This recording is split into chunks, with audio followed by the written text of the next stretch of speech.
Welcome back to DieFall presents Dragonlance, Shadow of the Dragon Queen.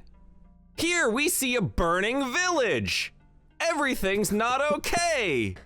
Do you see a burning village? It's like, is this Dora the Explorer? Yes, you got it. Wow, I worked really hard on that intro. Burning village. Welcome everyone to Dragonlance, Shadow of the Dragon Queen. Our party recently saved? Question mark? Vogler? Double question mark?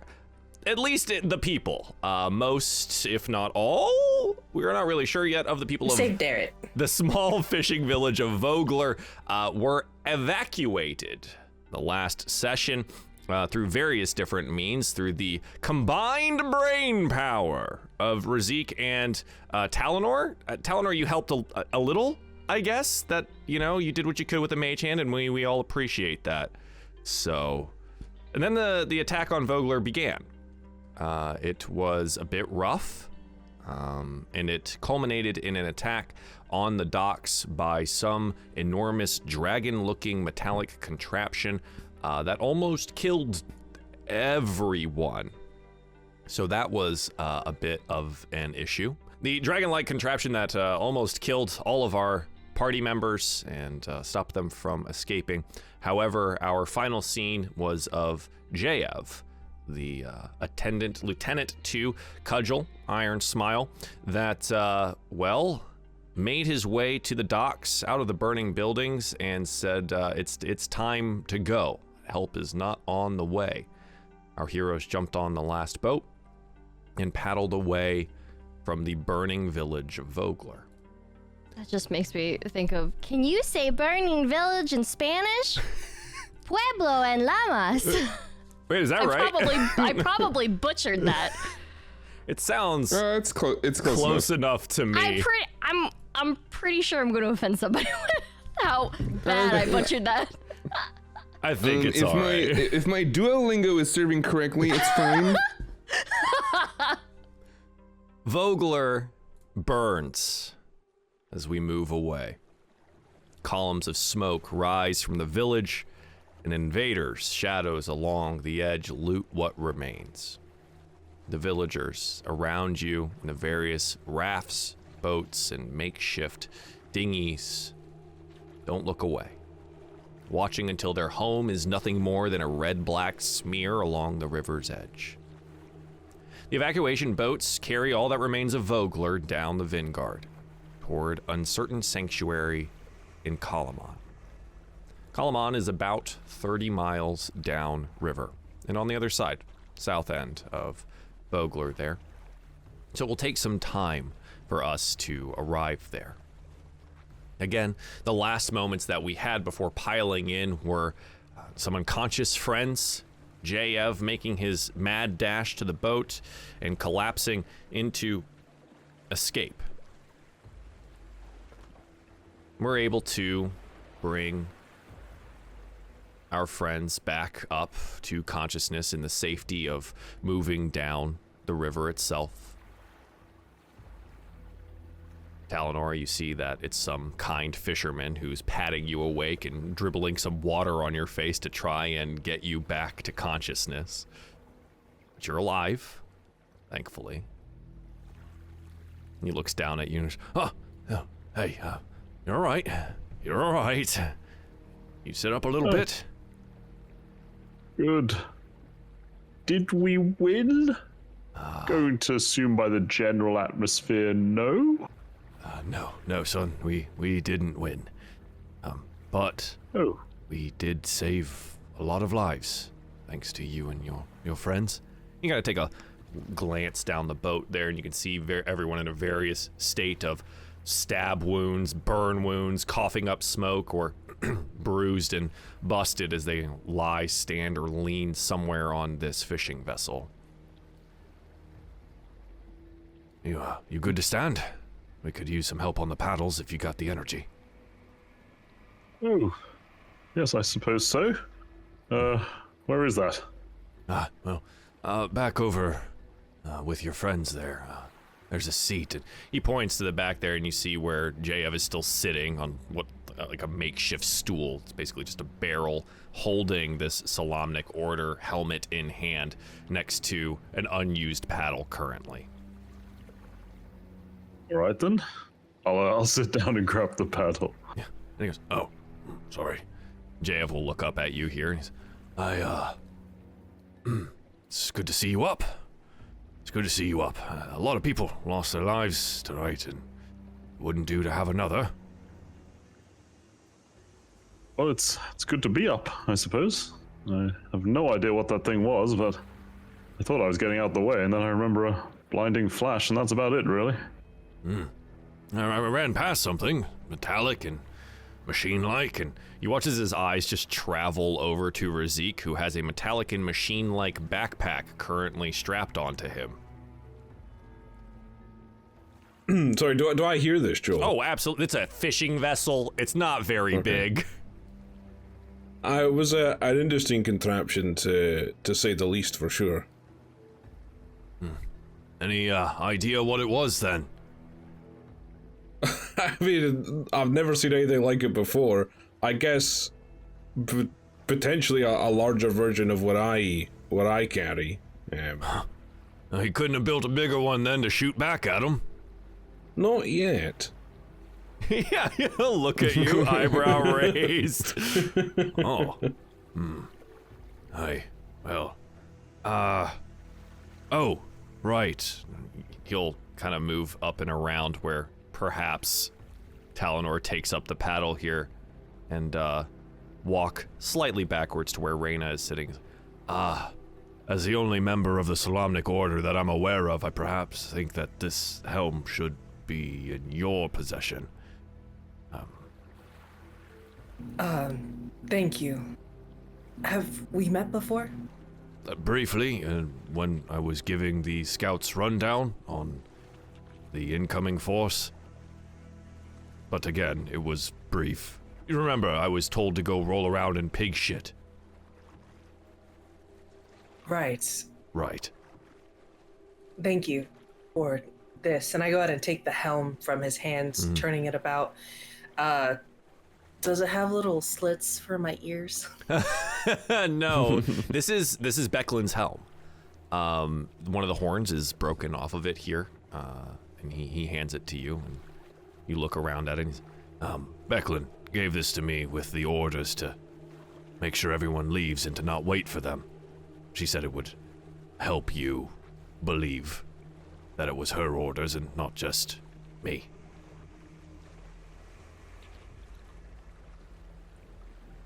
Message received. And I will go ahead and actually find Razik. I have a request for him. Okay, yeah. And Jayev will just take your spot and take up the paddle that you were utilizing. You can move forward a bit to where Razik was thinking about bigger and better contraptions.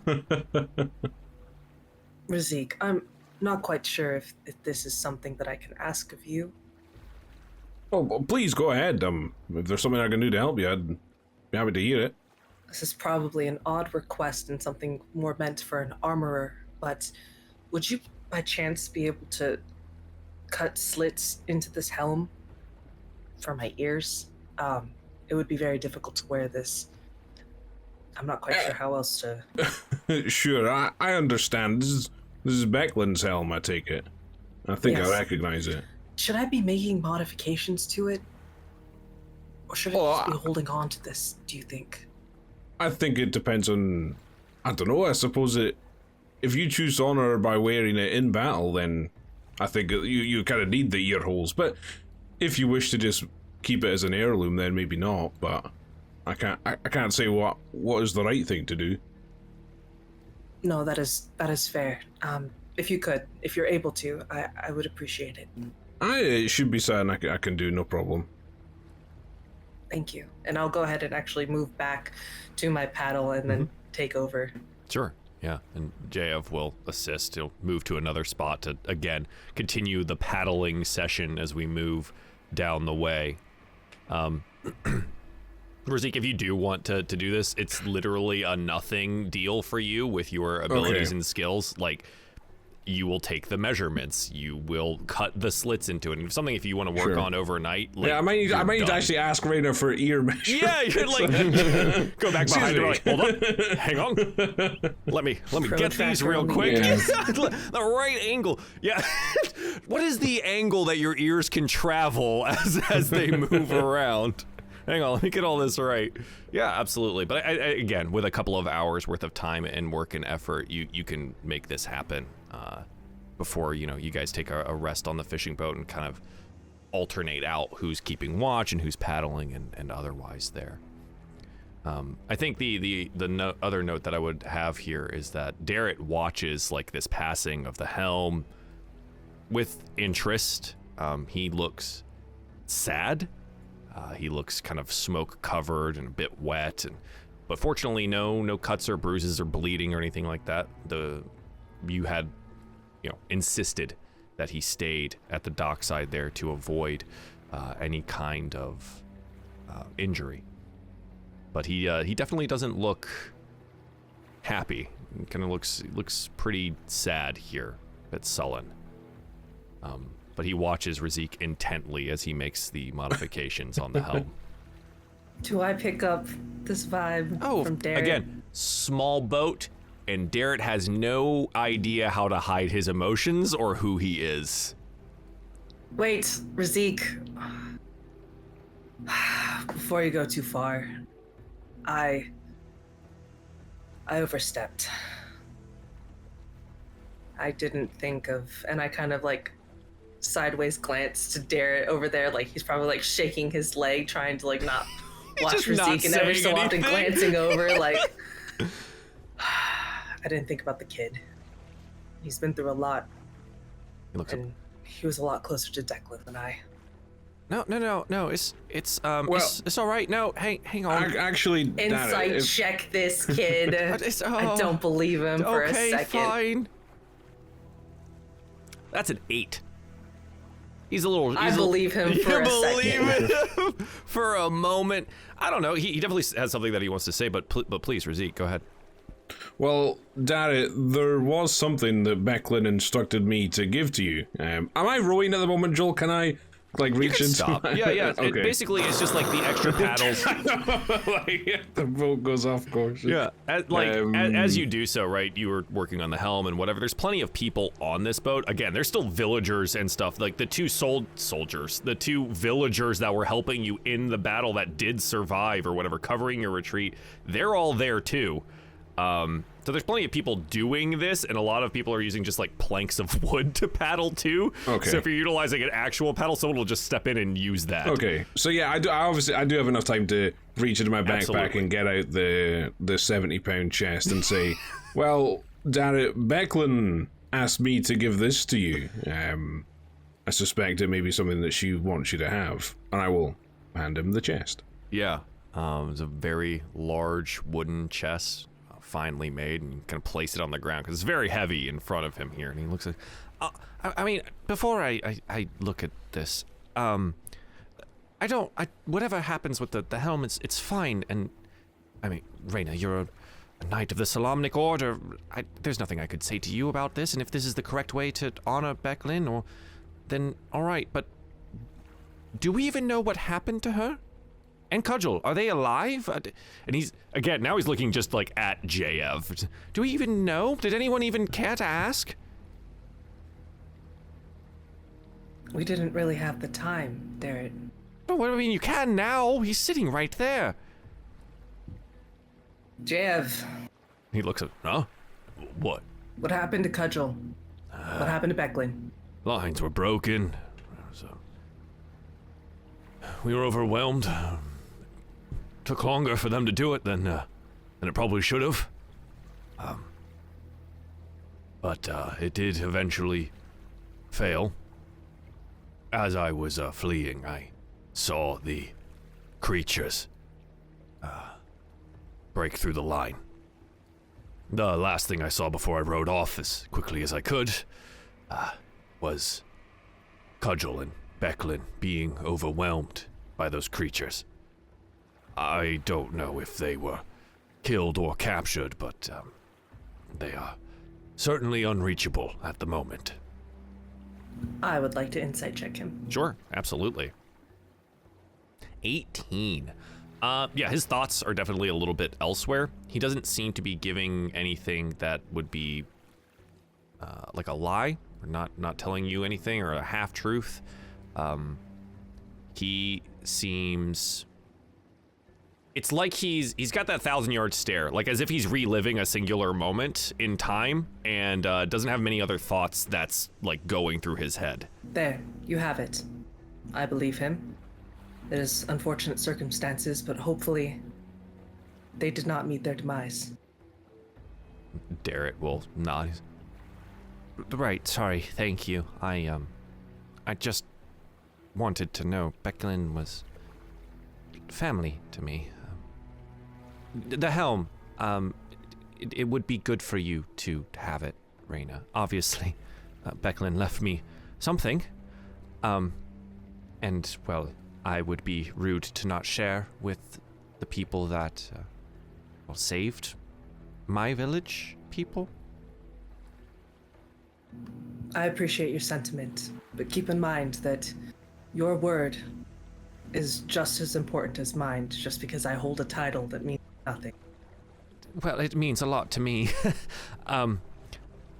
I would be lying if I was saying that I wasn't super interested what's in this box, so I'm gonna just kind of go ahead and, gets down on the floor of the boat here and clicks it open, eases it open, and as the bets were taken, it is indeed a full set of filigreed Solamnic armor. Full plate set. I'll take my $50 now. No, just kidding. Wow. He looks down into it. It does seem to be missing a helm, but that's, it's normal. Reyna, you would understand. No, sorry, I can't do it. Yeah. Zeke, hand it over. He would receive his helm when he becomes officially part of the Solamnic Order. So this is something that, like, he doesn't get. So it's up to you, but he says it's fine. We'll just hold on it for a moment. It was planned all along. I feel like definitely Reyna in this situation would provide him this helm because she was already feeling guilty about making modifications to it. Sure. Plus, it's kind of just the cherry on top to the armor. And Becklin was family. It's the least I can do. Reyna can do. All right. Well, Razik, stop at all the yeah, measurements. Cast Razik, some once again, mending let's go. spells. Sorry for wasting your time. I already cut the holes. The angle grinder on it. I put flames on the side as well. It helps you run faster. Little bunnies in flames. Oh my god. Yeah. And Well, no, I would hand the helmet to Darrett. I wouldn't say anything. Just hand it to him. He looks up. And Razik, as you're the closest here, like you definitely see the tears starting to well in his eyes, and he's, well, I wasn't supposed to get this yet. And she said that I was going to get my armor at some point after my training was done. Ooh. And he'll close the box somewhat reverently and place the helm atop it. I don't know what to do.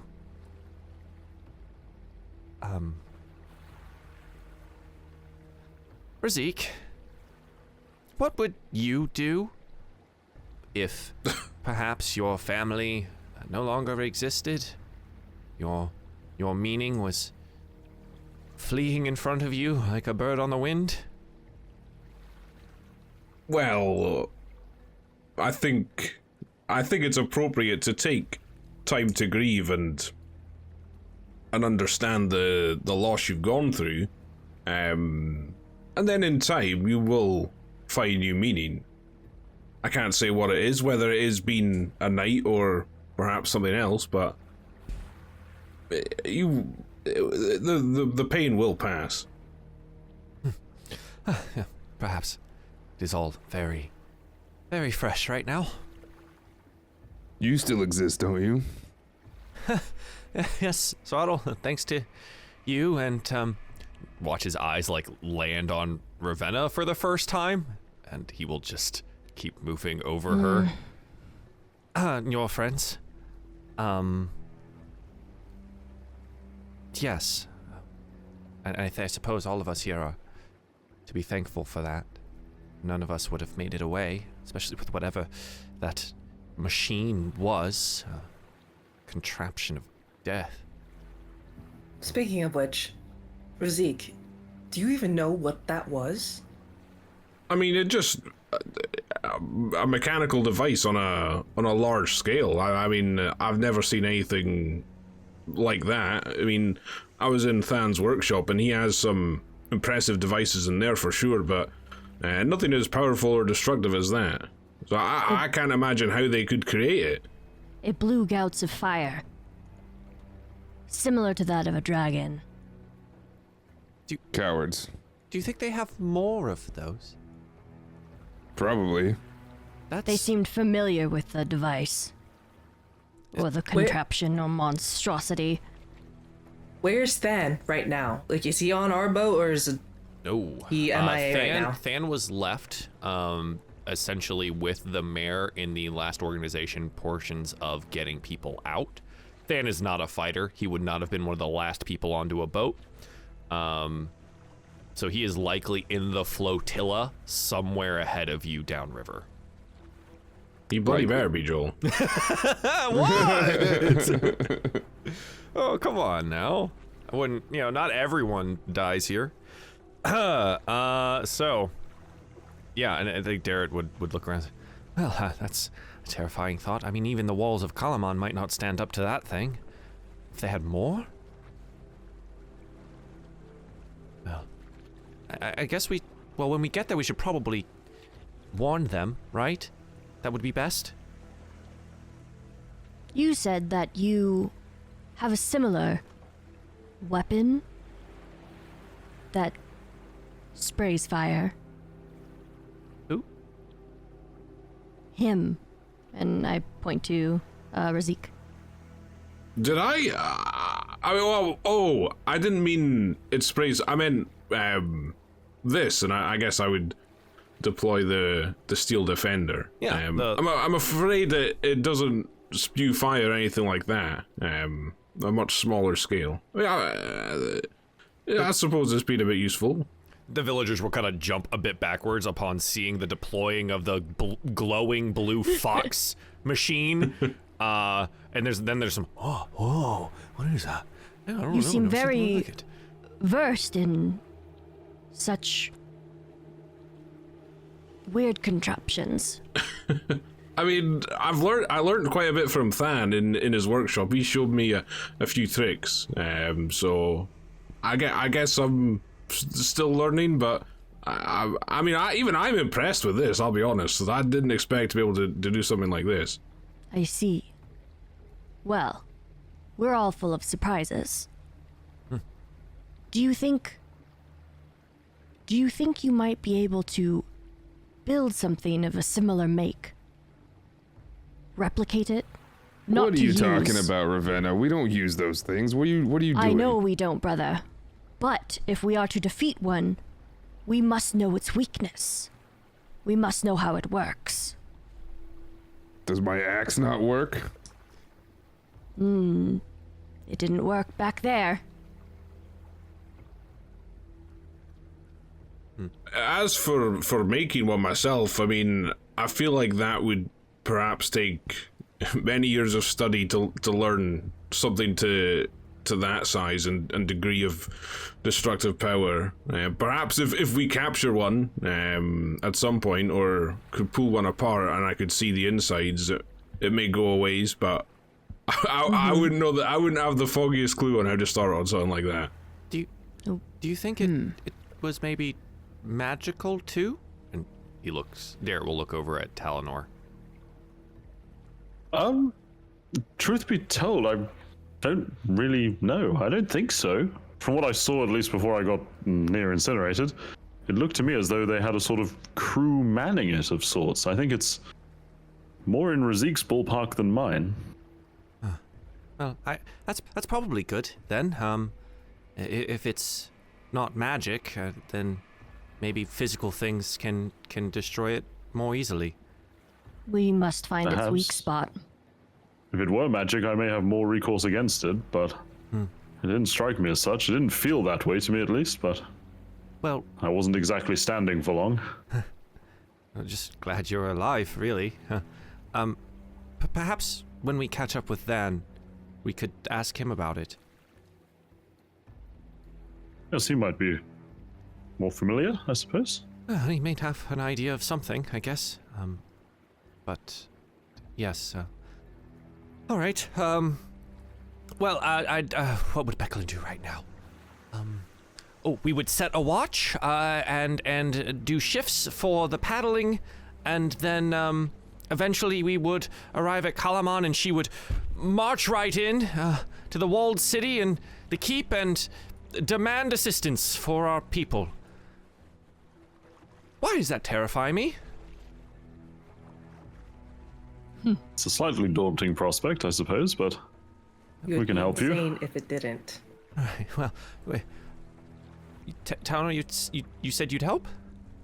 I said we can help you. I was sort of more volunteering the abilities of my new traveling companions, really, but I'll be there for moral support. You seem perhaps? very good with words and well educated. Well, that's Becklin's doing mostly. I didn't really have much I'm schooling sure growing with up. the assistance of Moonman here and his versed lessons in classes. Oh, yes. Yes, Talonor, you speak so well, and you're so cultured, and perhaps, you could lead the discussion? I suppose so. They may find it somewhat strange that I go knocking on their door, but I I'm would happy be to help out. there with you, and perhaps we could get the mayor to come along too, to kind of give us some kind of backing. I could do it. Brother, Swaddle? What? brother, What? your strength is not in your words, but in your heart. What's that supposed to mean? That means I think you do excellently, Svartal, but we That- might need you guarding people instead. yes. Thank you. Fine. See, this is why I think Moonman would be He makes more excellent. sense than you, Ravenna. Yes. Brother, I am trying to utilize everyone's strengths here. Well, Can't promise any results. it's all right. I mean, we need to get the people settled first, right? Even getting to Kalaman's an ordeal and a half with what we had to make happen here.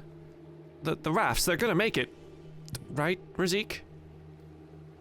I mean, I can speak for the ones that I made are fully equipped to travel the rivers here. No problem whatsoever that I can see. Right. Okay. Well, that's a pretty good sign, I guess. Well, yes. So I'll watch, and people on the paddles, and then the rest of us get some rest, and we'll rotate out until we reach Kalaman. He looks around, like hoping for someone to agree with him. I will look straight at him and I will nod. Out of suffering have emerged the strongest warriors. The most massive ones are seared with scars.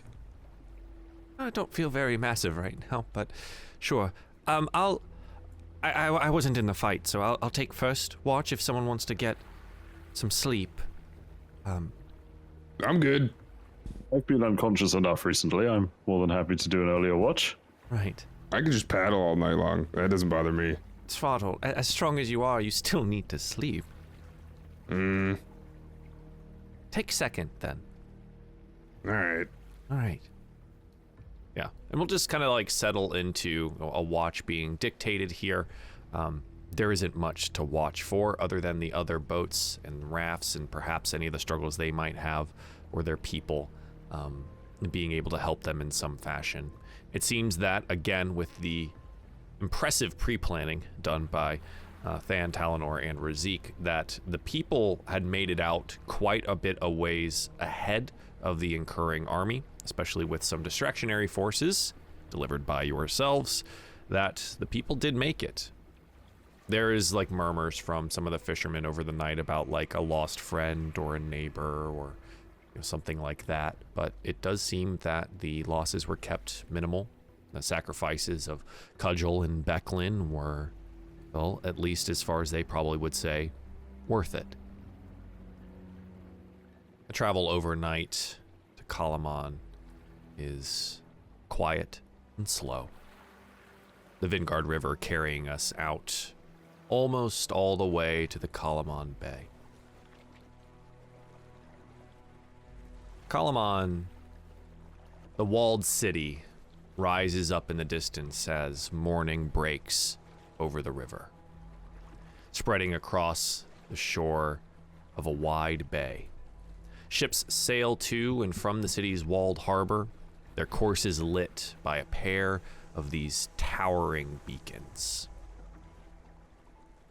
On the shore ahead, where the Vingard River meets the Kalaman Bay, dozens of the boats and rafts, the survivors of Vogler, have pulled their mismatched boats ashore and begun making camp. You see that you are indeed the last boat, the last to arrive. As your fishing vessel pulls ashore, you can see that there are some other villagers that are struggling to get things settled, struggling to get some of their boats ashore as well. And quickly leaping to their assistance is Darrett and some of the other fishermen here. But as you arrive at this location, this makeshift camp hopefully occurring here, what do you all want to do?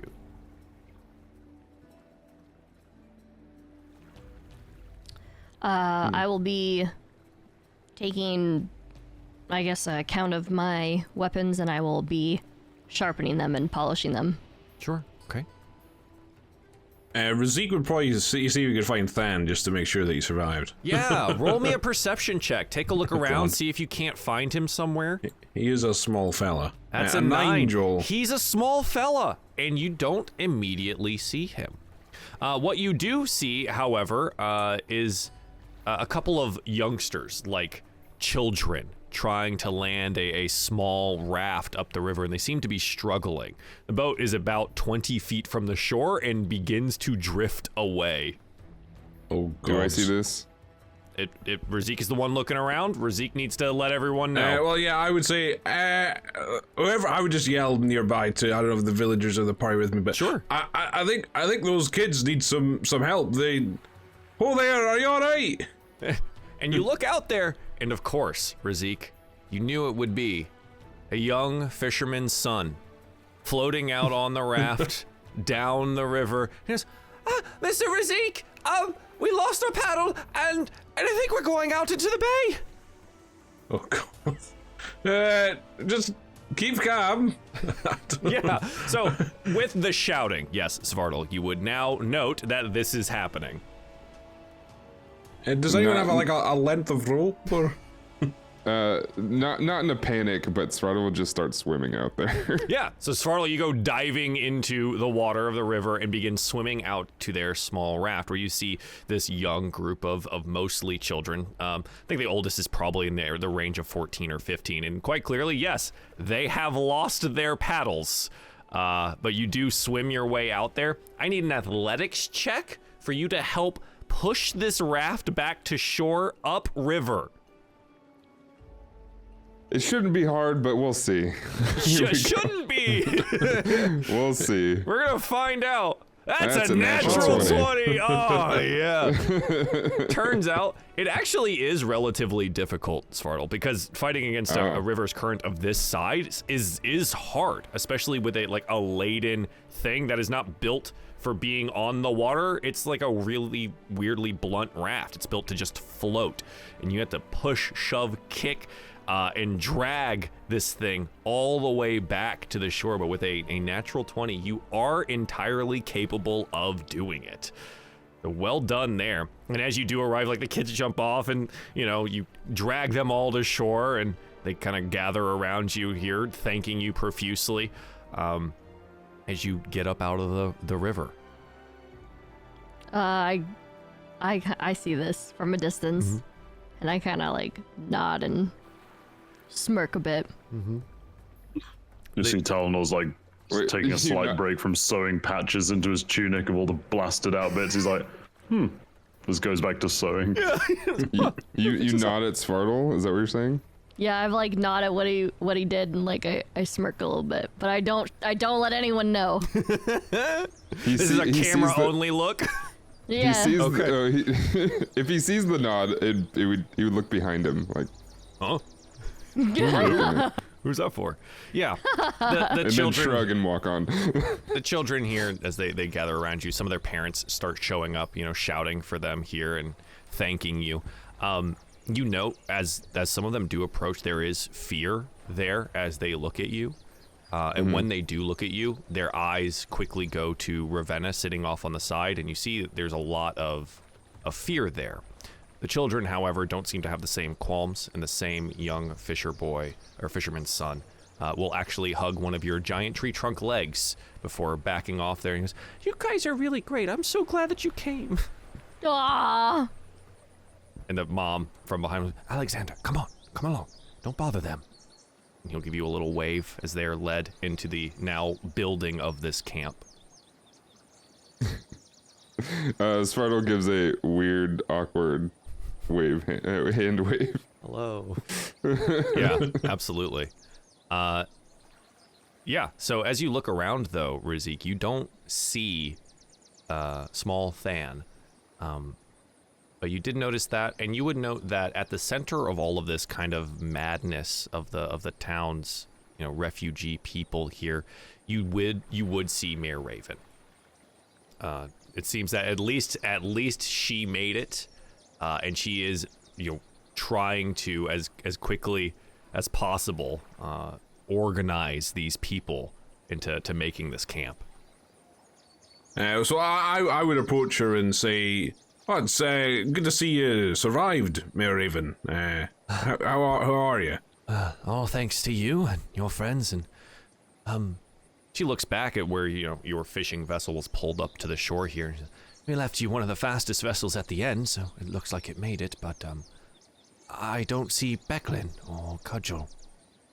I'm a Jav. Sorry, is it JF? Yeah, JF. JF has the full story, but from what I understand, they did not make it. I'm sorry to say. Oh. How's Derek doing? He's definitely a bit shaken up, but Becklin did leave him left her suit of armor to him, it seems, and I think he's a bit. Yeah. Sorry, go ahead, Joe. At this point, you would see Derek wearing his plate armor for the first time, but he would make his approach here, and he's smiling, but you can see that the sadness is still there in his eyes. No, I made it. I made it, and I'm here. I'm ready to serve, Mayor Raven. And she'll look over and say, "Derek, the armor suits you of a knight. Huh? Well, without a town, I think my title of mayor is a bit, unneeded. You all can call me just Raven for now until perhaps we get Vogler back, but..."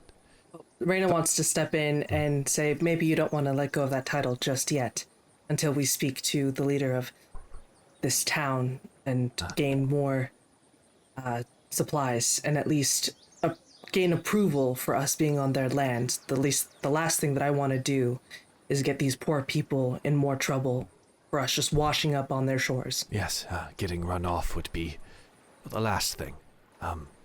Hey... She looks at you and Darrett and Razik standing here. I need to organize the people, as you can see. Could you be my representative at at the castle for the governor? Reyna's kind of looking around, pointing at herself. Me? Aye, yes, you, your friends. Razik, you've done so much for us already, and she looks at Darrett and as striking as Darrett looks right now, this is something I would give to Becklin to do. But she's not here. I could use your help. Well, I think Reyna would be the best choice for her. She is the noble bearing and such. I'm from a distant land, and there may be more questions, so I'm happy to cede the authority to her. Mayor Raven You just feel Reyna just like daggers right now. staring Like, at you. all right. I think perhaps your friends could use all the help they can get. And a good show of, I don't want to say force, but strength may help us. And also, you were the last ones to see the things we're up against. They need a full account of what happened. They need to know what may be coming here. She's just looking at Razik, hoping. Well, I mean, I'm happy to speak as well and lend my voice, certainly. If it can help, I'm happy to go and talk to the people. All right. You're the only one that could describe that contraption in detail. We need you. Okay, well, that's fair enough. Yeah, she'll cock her head at contraption, but doesn't question anything. Gnomelingers. Yeah, That's all you need to know. flingers, flinging gnomes. Yeah, she'll give a nice. Good. Well, when you're settled, and some of the people here could use some help getting situated, head on into Kalaman. The governor's name is Kalafmiat. Yeah, this is kind of a brief aside for those of you that have like any upbringing that would have given you some kind of school. You would know things about Kalaman. Additionally, if you were from the region, i.e. Reyna, you would also have knowledge about the area as well.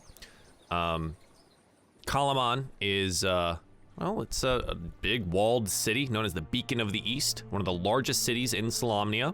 It's far from the nation's heartland and the capital of Palanthas, but the city is a bastion of trade and safety at the edge of the province of Nightland. The capital city here, Kalaman's the capital city of the Solamnic province of Nightland. It is an ancient bastion, a thriving trade city known for its strong walls, castle, harbor beacons, all of which predate the Cataclysm. The city is led by a governor and a council of prominent guild leaders and one military marshal as well. Kalaman maintains a significant military force to deter raiders from Estwild and monsters from the Dargard Mountains. The Vingard port, the city sits at the mouth of the Vingard River, about 30 miles downriver from Vogler. So you would have at least the knowledge of who the governor is and those general things about Kalaman. The beacons that I continue to speak of here is that on Kalaman's harbor, the walls extend several hundred feet out into it, and the tower at each end holds a prominent beacon surrounded by an array of lenses. The beacons were created before the Cataclysm by the city's Asterian founders, and the light from their flames cuts through the densest fog. This is something that as your boats were coming in late that night, you would have seen the beacons of Kalaman far before you saw the city itself. That's just some general knowledge for you. The mayor again will look around. Yes, well, let's see if we can't get people settled, and then perhaps you can go convince your friends to join you and see if you can't meet the governor. Sure. Mayor Raven, have you seen Than at all, by any chance? She looks around the camp. Oh, I'm sure he's around somewhere. He wasn't on my boat. I took one before him, but he should be around here. I haven't seen him yet, but I'll keep looking. Find a quiet spot, perhaps with the sound of tinkering. True, very true. Yeah. Talinor, I would love for you, as you're, kind of sewing your belongings back together, roll me a perception check. Oh, that's 16. 16 is pretty good. As you look about the conglomerate of people here, you note something very particular. Two prominent figures are missing from the refugees of Vogler. Lord Bakaris and his son.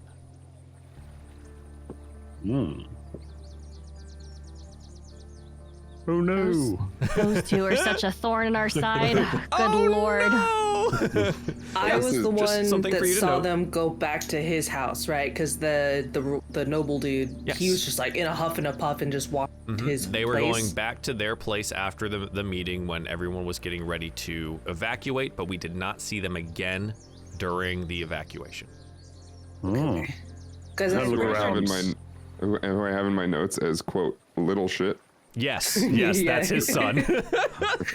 I'm pretty sure Talonor and Razik were there with me when I did the speech to the villagers. Yes, so I'm pretty that's sure correct. Talonor would have noticed that he went up to his house too. So At least that direction, right? You would have seen him move off that way prior again to everything going to shit.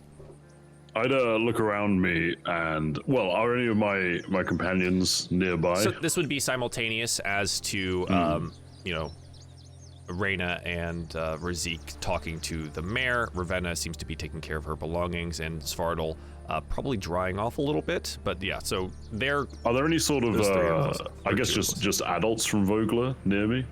yeah, there are some that are attempting to like put fires together, but you would note a particularly a couple sitting shivering beside an unlit stack of firewood, staring off in the direction of Vogler. Are they, I assume they're like soaking wet from They the are. sunshine coming in. Okay. I'll walk over to them and casually prestidigitate them to dry them off. Yeah, And I'm like, hello, I was in Vogler with you. I was just wondering, have you, oh yes, don't worry about that. Which?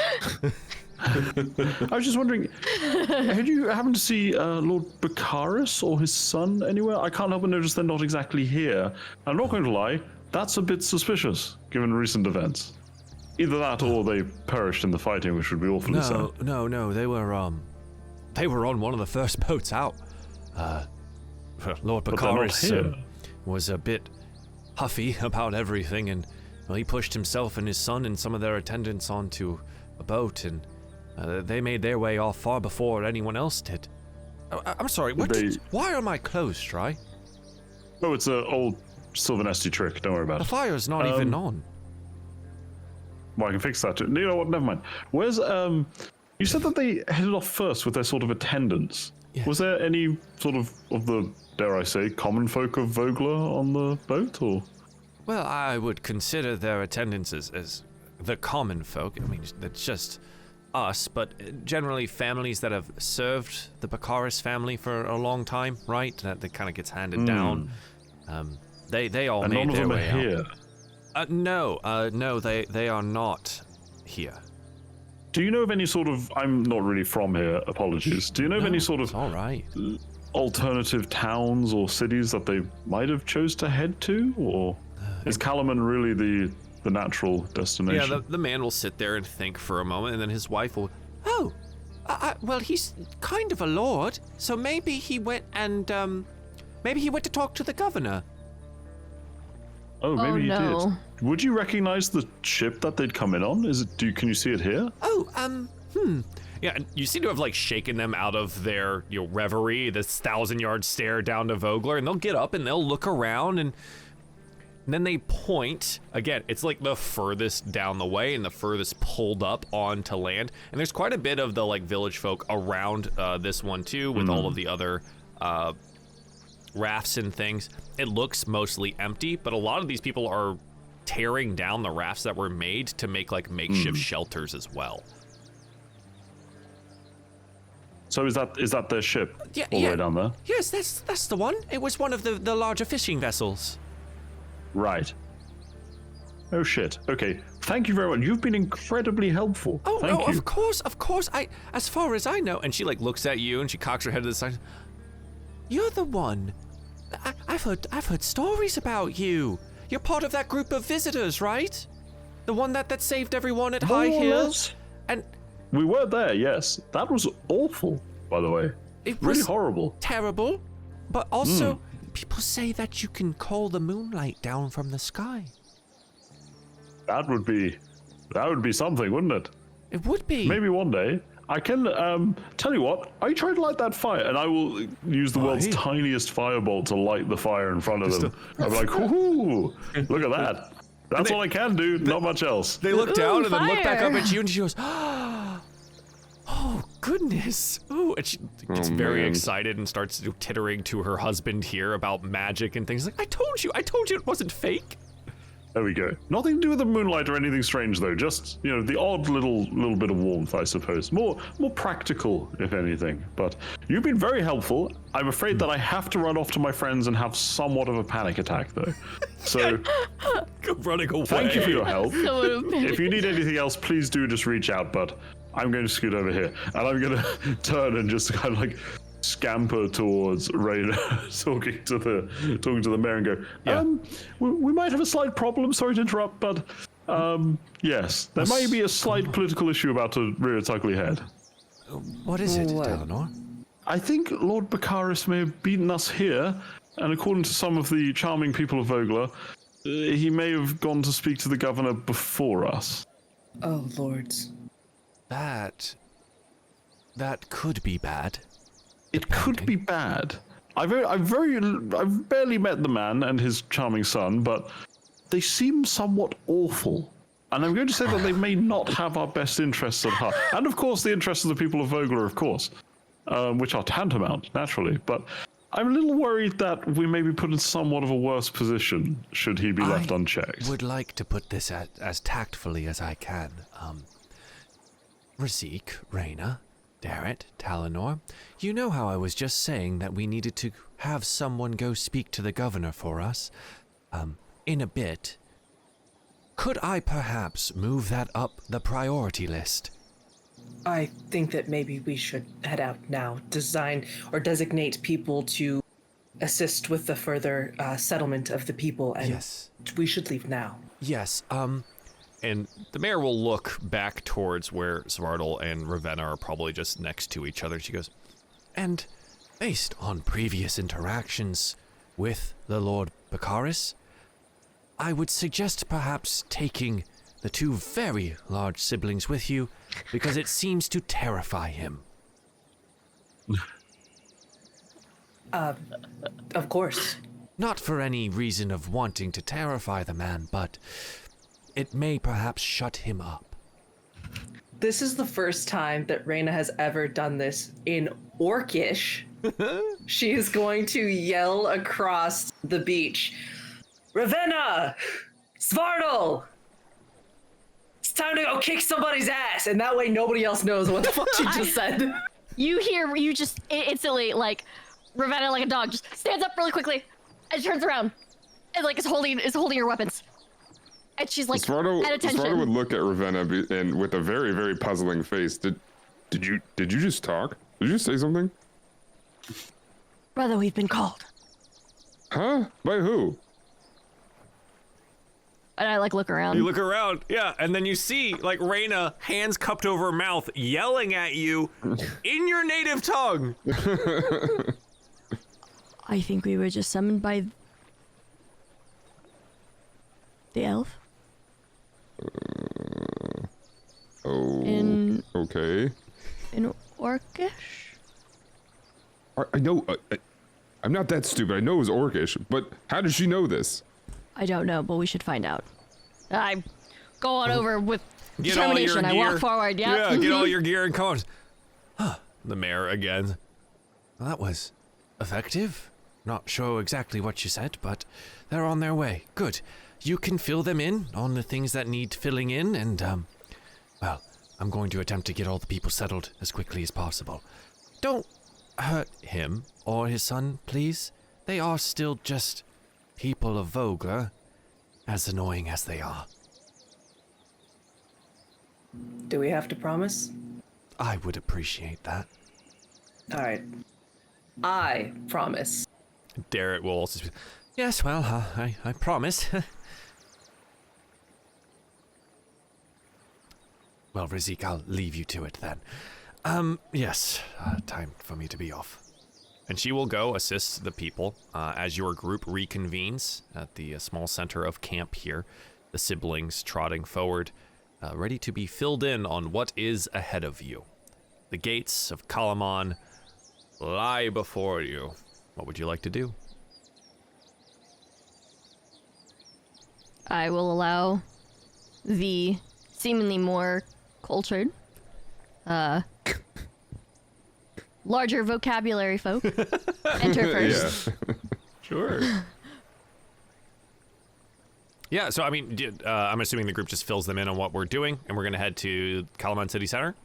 Mm-hmm. Yeah, okay. Svartal doesn't really care about being filled in. He's just staring at Reyna. Just very puzzled, like very just confused. Can't put it together, right? Couldn't, something simple like, I don't know, maybe it was picked up somewhere. That doesn't register with Svartal. It's just very puzzled look and staring. Good. Reyna, you note Svartal's eyes boring into the back of your head as you continue to make your way towards the Kalaman gates. As you approach the city with Darrett in tow, statues of titanic soldiers line Kalaman's mighty walls. These ancient stone knights stare into the distance, daring invaders to dash themselves against the defenses that withstood even the cataclysm. A disorganized neighborhood of tents and ramshackle structures line the road to the city's nearest gate, where soldiers in blue and yellow uniforms seem to be questioning everyone who is entering.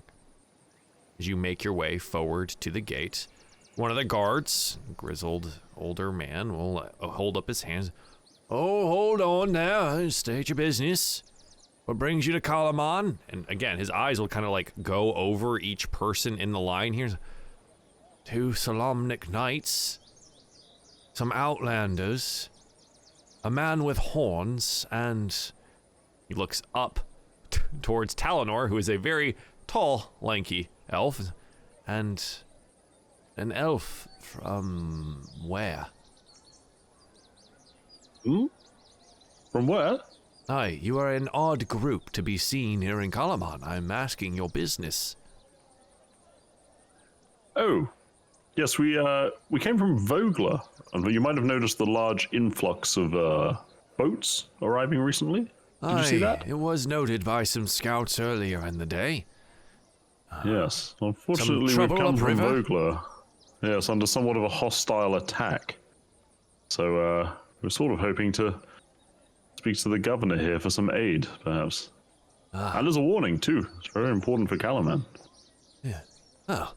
Yes, we did make a note of it. No, it's all well and good, and he'll gesture you through.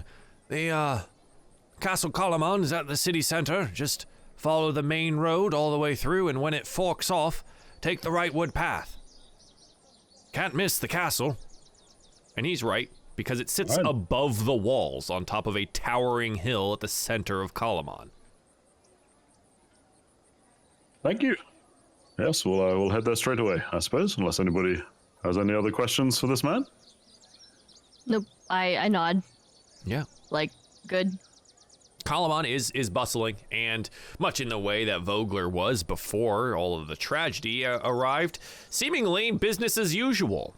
There are forges aplenty, an apothecary, a few inns, and just interesting places to go and be. And it's a significantly larger city, of course, than Vogler itself, and it's very busy.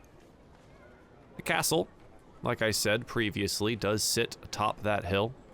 Even if it didn't stand atop 100-foot cliffs, it would still tower over every structure in the city. The path to it rises up the cliffside, overlooked by gigantic statues matching those that line the city's walls. At the path's end, more guards standing before an open gate to the castle. Again, these will ask your business. You explain, representatives of Vogler, and there's a warning to be had here. The guards will lead you across a courtyard towards a council chamber. As you cross Castle Kalaman's paved courtyard, a familiar face intercepts you with an arrogant smile. My father has matters well in hand. We'll be sure to send for you and the rest of the fish folk once we've determined what's best for them. Go on now. I Draco. show one of my teeth at him and kind of like grr, like looking at him. Growl like, at him a little bit, sure. So, yeah. excuse me, no threats inside the castle grounds, isn't that right, guardsmen? And the guardsman will turn, yes, I would do to not threaten people that are guests of the governor. I look, I go, this is how I smile. And I do it again while looking at the kid. Well, guards, you can just go ahead and turn them away. The representatives of Vogler are already in attendance with the governor, and I assure you things are well in hand. Do you know what happens when you assume, young one? I'm sorry? When I Yes, I assume suppose what? you wouldn't understand. And she steps towards the guard, completely ignoring him, bearing her insignia of the Knights of Solamnia. We are here at the behest of the Knights of Solamnia, here to speak with the governor. The guard will look at, all right.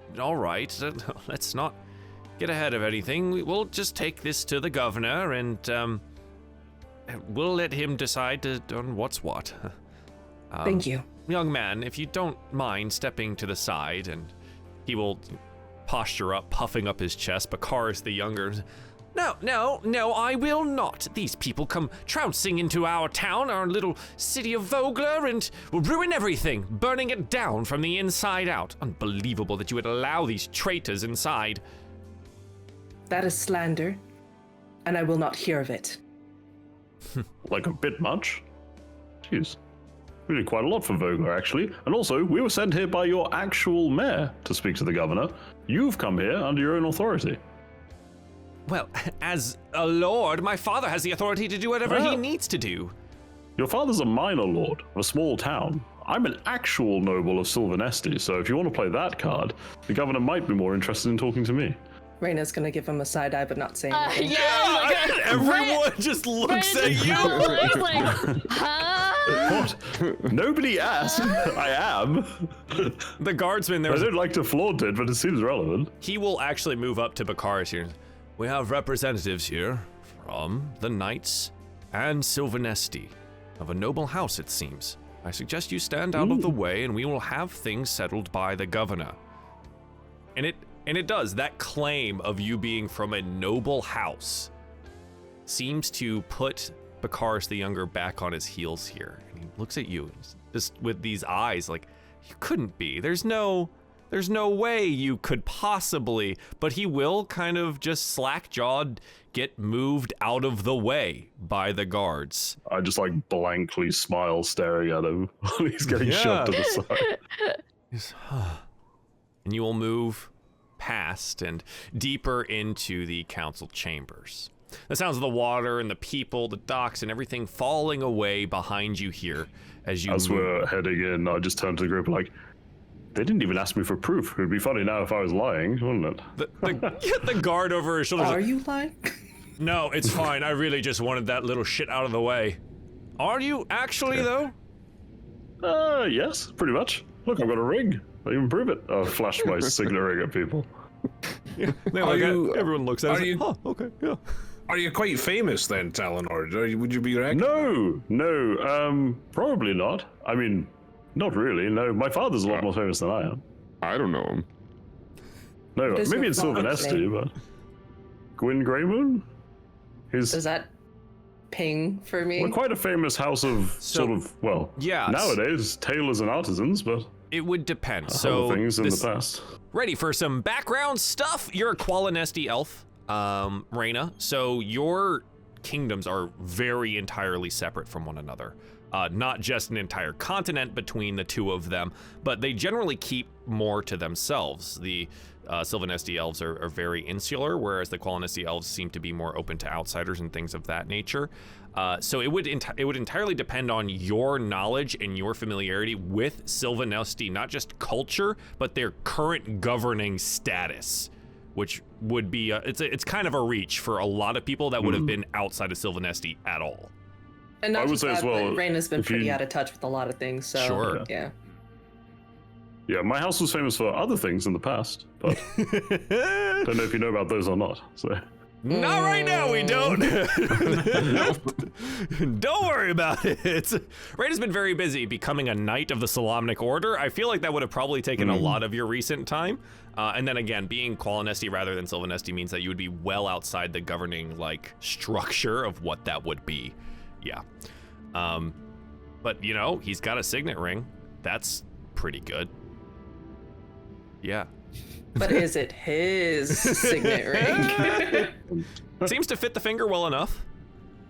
Are you sure it's not falling off a little loose or nothing? Like, oh my god.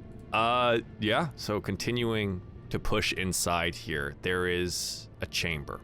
The guards escort you to just the two large oak doors here. Council is in session, so, you know, best behavior and all that.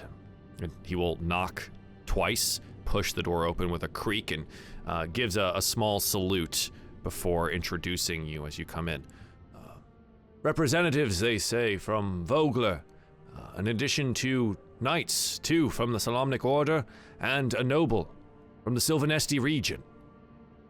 He allows you all inside, and you see there are 8 rather serious-looking people around a broad table in the middle of a spacious hall.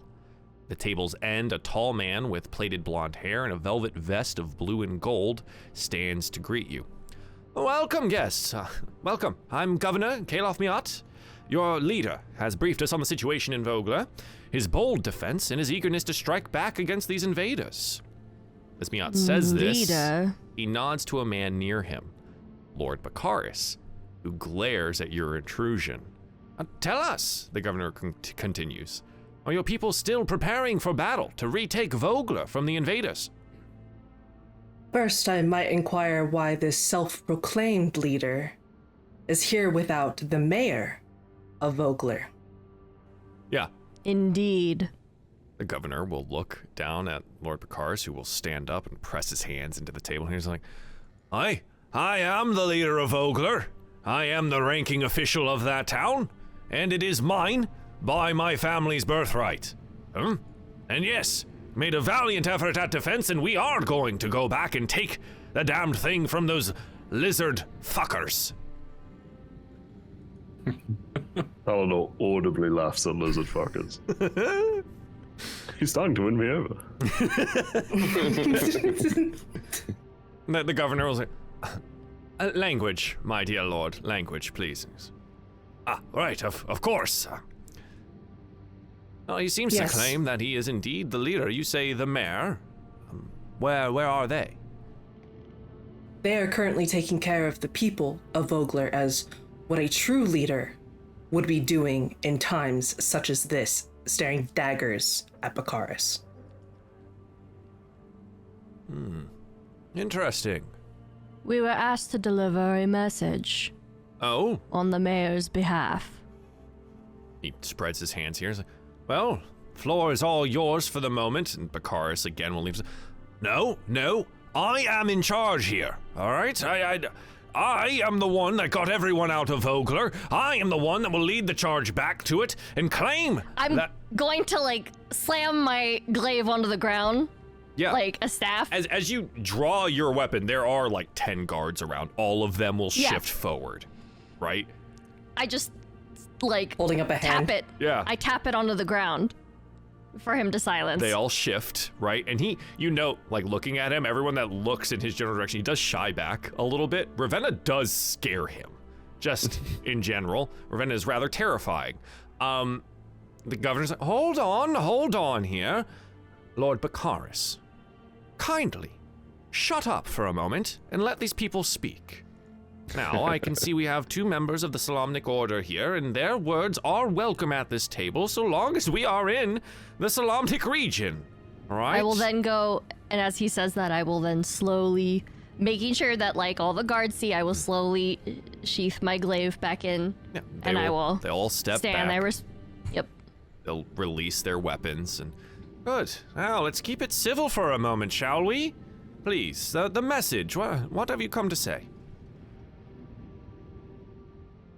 I'm not saying anything. Sure. Wait, because that's their cue. Yeah. Well, it's time for the guy to speak. Talonor! I think we need to actually work together on sorting out how to help these people, as well as maybe helping Kalaman too. I don't think Lord Bakaris's rather gun-ho attitude is going to help anybody, really. It seems like a sort of very efficient plan to get everybody killed, in fact. So I think that it's sort of mutually beneficial to not only help the people of Vogler, but also use what they all know and have learned of the attack to prepare Kalaman against what may be coming. And Kalaman is certainly a lot better situated to defend itself. Plus, besides the lizard people, is there any other details that Lord Bakaris has been able to graciously provide you all aside from that? Because we have far more information that we would like to provide. Well, this is the governing chamber. All of these people here are part of the council. And when Kalaman makes decisions, it is at the behest of the entire council. Unfortunately, this is not a monarchy. I can't just run everything myself. And there's, some slight chuckles from around the room. So it does have to come with approval on all these fronts, and please, do speak freely here. The town of Vogler was sacked by lizard creatures, and not only that, but a mechanism, a contraption of sorts. Razik would be able to better describe this machine. Razik? Oh, I'm sorry. Is that you, sir? Yes, apologize. I'm not really good with speaking in front of large crowds like this, but from what I could tell, it seems to be a large mechanical dragon, breathed fire and was manned by several of these draconic soldiers. The exact nature of this device, I'm not too sure on how it operates, but I think it is something to understand that there's probably more than one that they have, and I would imagine your walls and gates, if they did decide to attack, it may be something to bear in mind as a potential threat. What we're up against is really no minor force. I know Vogler was a relatively modest fishing town, but I have reason to believe that the same forces almost entirely destroyed my homeland as well at this point, so yes, it may warrant taking somewhat more seriously. That too, yes, that was just yesterday. I elbow Svartal, No, the so-proclaimed lizard fuckers did nearly get me yesterday as well, and I dare say I'm a touch more capable than the average guardsman of Vogler, and perhaps even Kalaman, so I think this warrants taking very seriously, and Lord Bakaris's plan of charge headfirst into them seems to really bear no fruit whatsoever, to the point where I'm surprised where even a man who purports himself to be intelligent, such as Lord Bakaris, would even dare suggest a thing. He sputters a bit at the, insult after he catches it. But when you say, dragon and mechanical dragon, there's definitely murmurs around the chamber. Most of them seem unsettled by the prospect of any form of dragon, mechanical or otherwise. But yes, continuing onwards with that, the governor will quiet the chamber. Quiet down, quiet down. This is all dire news. My heart goes out to your friends and families, the people of Vogler. I hope you can understand our reticence to welcome you through the city gates. These aren't necessarily normal times. Marshal, please, would you address the chamber? The governor will gesture to a stern-looking woman wearing armor embellished with the blue and gold colors of Kalaman. She nods and will stand. I am Marshal Vendry, commander of Kalaman's military forces, and I'm afraid your situation is far from unique. Small villages and farms to the south and east of Kalaman have been burned in recent weeks. Vogler, as of this incident, is the largest community to be attacked, and the only one that has had many, if any, survivors. Our patrols, armored Kalaman soldiers, have been found cut down, and in some cases, mysterious claw-like gashes in their armor. You all, including Lord Bakaris, have provided the clearest information on the enemy that Kalaman has received to date. These lizard creatures, Razik, Mr. Razik, you said something, dragonkin or something along the lines? Yes, they... Sorry, Joel, did the common, dragon soldiers we fought that released the stone gas, or whatever you want to call it, do they have wings, or were they do. Wingless? All of them so far have wings. Yeah. So yeah, they were definitely draconic in nature. They had wings, the claws off a dragon, and also of note, which you may want to pass there in quickly. When they die, they seem to release some sort of gas or fumes or spores or something that turns those close into stone if they don't move back. Yeah, a few here could even attest to it happening now. Again, murmurs It around is a the punishment. chamber. Punishment? For killing them, I suppose? Correct. They have the aid of some humans, and together they march in the name of their Dragon Queen. Yeah. Again, So we are murmurs told. around the chamber at this, and the marshal will try and quiet him. Dragon Queen, you say? I've not heard of this.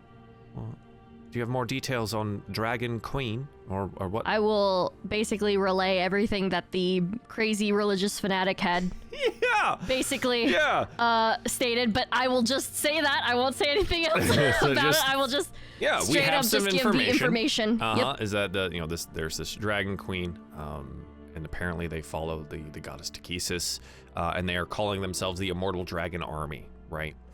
And so again, there's a lot of murmurs around the room here, and eventually, the marshal will again get control of the chamber. Well, our experience, Kalaman, is considerable, but it involves mostly battling raiders from Eastwild and ogres from Tamanbusuk. Everyone here has heard the rumors of war in the eastern nation of Kerr, but until now, well, that was far off in a way. Yes, I am rather eager to hear everything you have to say about the enemy, but we don't necessarily have to do that right now. I can get the full rundown at some point. I'm impressed that you have survived, at least in this. Yes, thank you for that. Council, Governor, the floor again is yours.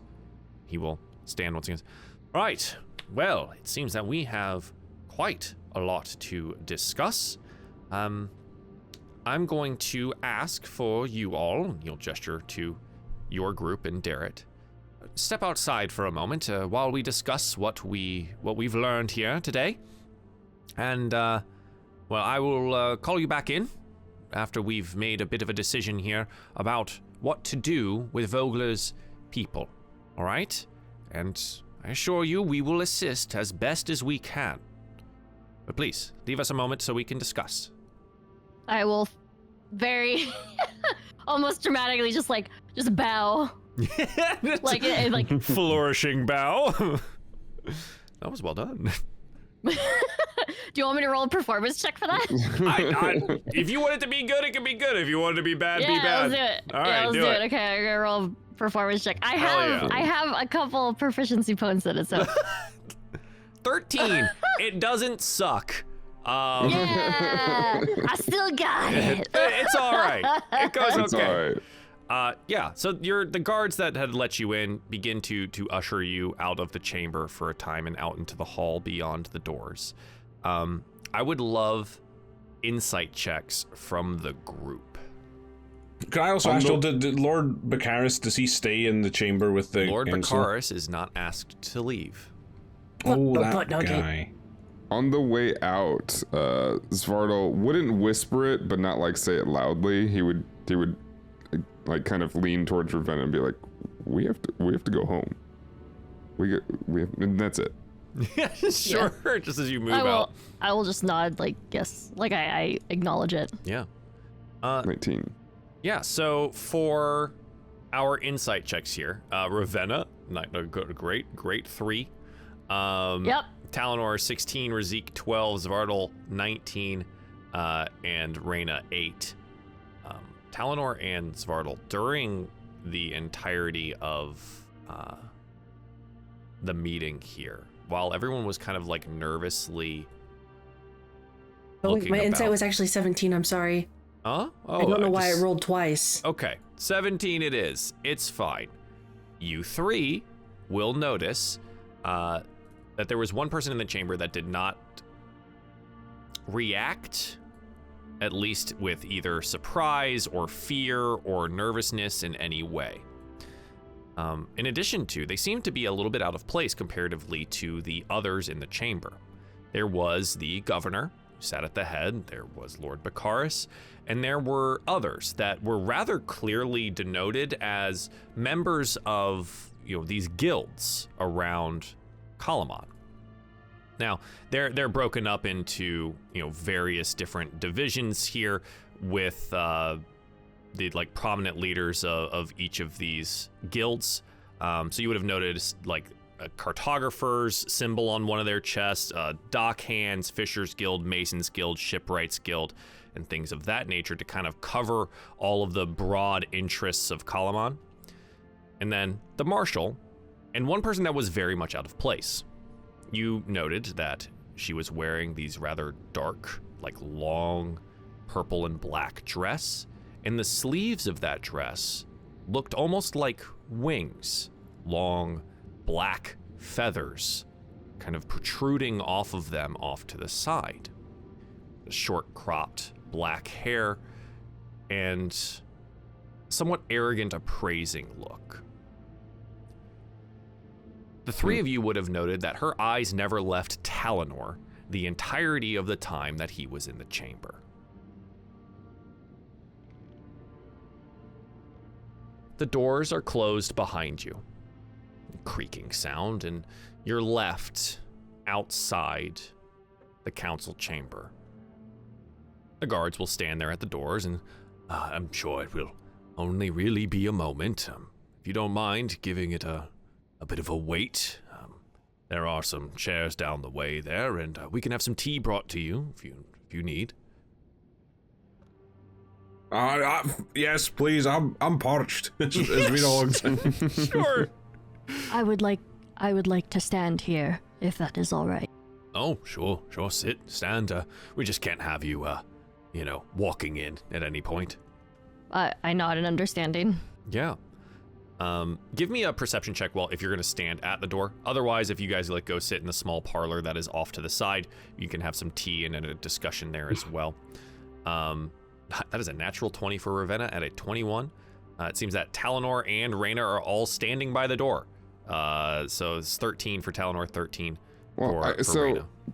Svarta would be near Talonor. I guess he'd be here. He wouldn't be paying attention though, I think. Because all he wants to do is nudge Talonor on the arm and be like, "You dog. Somebody had a secret admirer in there." Yes, I did notice the rather intimidating woman staring at me the whole time. Although I find most women intimidating, to be completely honest. So, yes, I hope so. I hope it's nothing worse. It could be something worse. Things seem to be taking a turn for the worse generally. So, one to keep an eye on, perhaps. Okay. As you're given some tea and refreshments and you wait, Ravenna, your very keen ears are going to be the only ones to hear what happens behind the chamber at a couple of different moments. Okay. While you're waiting here. You hear a frustrated Marshal Vendry continually and repeatedly interrupt Lord Baccharis in harsher and harsher words as time goes on. I tried to hold back a smile. Lord Baccharis I do it very poorly to my comrades. They kind of see me smirking. Smiling. Yeah. Yeah, so just to give you the gist of it over the time is that Lord Baccharis would continue to insist on the retaking of Vogler, him being given access to Kalaman's soldiers to, ride out to Vogler and reclaim his land back from them, and is continually and more aggressively shot down by Marshal Vendry. The trash takes itself out. Sometimes. Yeah. I think for this, while this is happening, Darrett would have joined Razik for a small cup of tea. And Well, I'm very glad that I had you all there. Most of that fighting stuff I wasn't even there for, so glad you could give a bit of detail on it. Mechanical thing, and we saw that at the end. Right, terrifying. Do you think they'll help us? Do you think they'll let us stay? I mean, I can't see what choice they have. Where would the people of Vogler go? I suspect if they did turn them away, they'd probably, I don't know, sneak in or rush the gates or something, right? They're kind of out of options, I would suspect. Well, as tough as Vogler's people are, I don't think they'd rush the gates. We would take to the wilds, I think, and try and set up a camp somewhere outside of the city. I mean, I wouldn't. They seem to be. I wasn't really sure if it was just Vogler. If there's other villages and towns, they've also been attacked. They obviously know something's up. It's not just, you know, an errant occurrence or anything like that. So I wouldn't be worried about the people being turned away or something not being done. But I guess the question is, what sort of response? You know, I don't agree with Lord Baccaris saying that the village should be retaken. I think they should maybe focus on defending the city first. I'm in agreement with you. As much as I would like to go home, it seems that we are probably a little bit out of our depth here. And at least behind Kalaman's walls, it should be more difficult for this immortal dragon army to, well, sack it. I would expect, at least. Do you know how many soldiers Kalaman has, Dan? Is it quite a military place? Well, Kalaman has survived the cataclysm. This is one of the oldest cities that still remains on the continent. They are well known for being quite militarized, as it were. They defend from monsters in the wastes in the north and from bandits and other monsters in the east wilds to the south and east. So they're always on guard for things. And their walls, again, survived the cataclysm. It's probably one of the most defensible places in the Solamnic region, if I had to guess. Well, it seems probably the best place for us to be, then.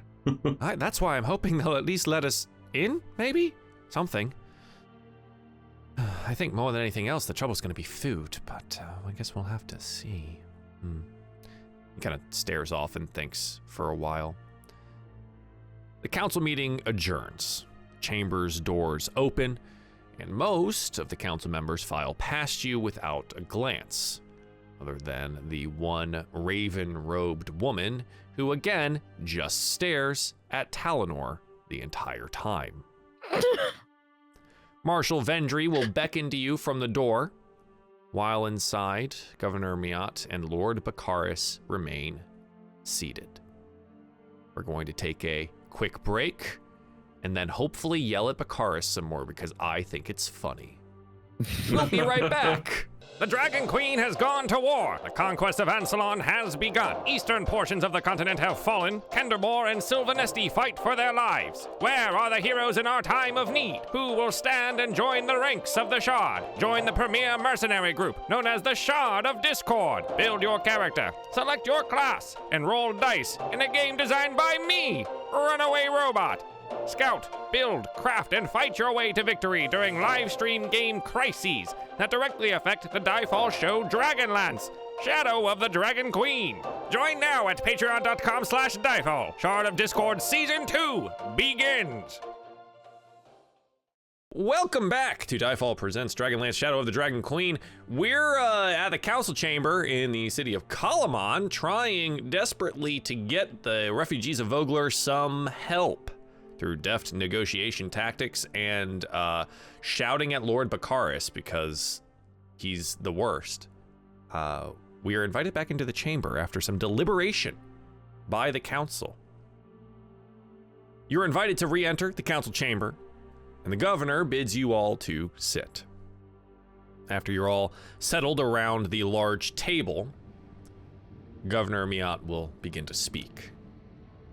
The citizens of Kalaman are prepared to offer your people shelter in the neighborhoods outside the city walls. protection of our soldiers as well, and, while we can spare it, food from our tables. Folds his hands and fixes his eyes on you. There are conditions, however. We are concerned about the threat posed by the enemy that attacked Vogler. The city has woeful information about the foe, and scouts sent to learn more have all just disappeared. However, you've both faced this foe and saved an entire village from its attack.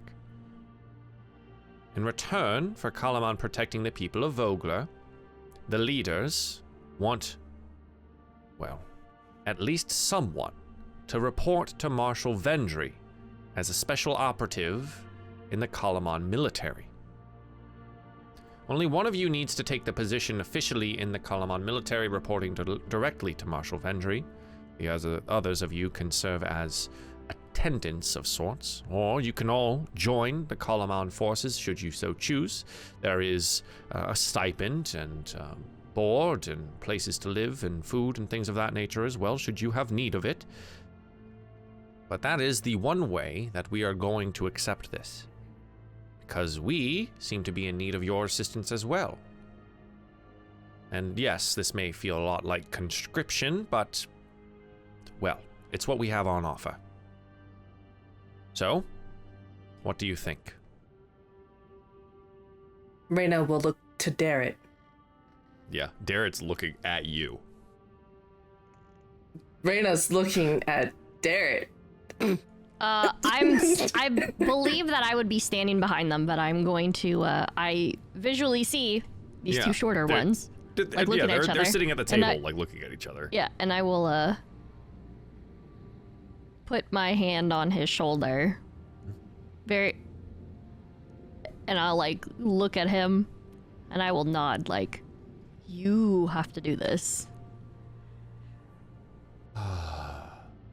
Gods above. Right. I will accept as the acting member and marshal of Vogler. Oh, that's so weird to say.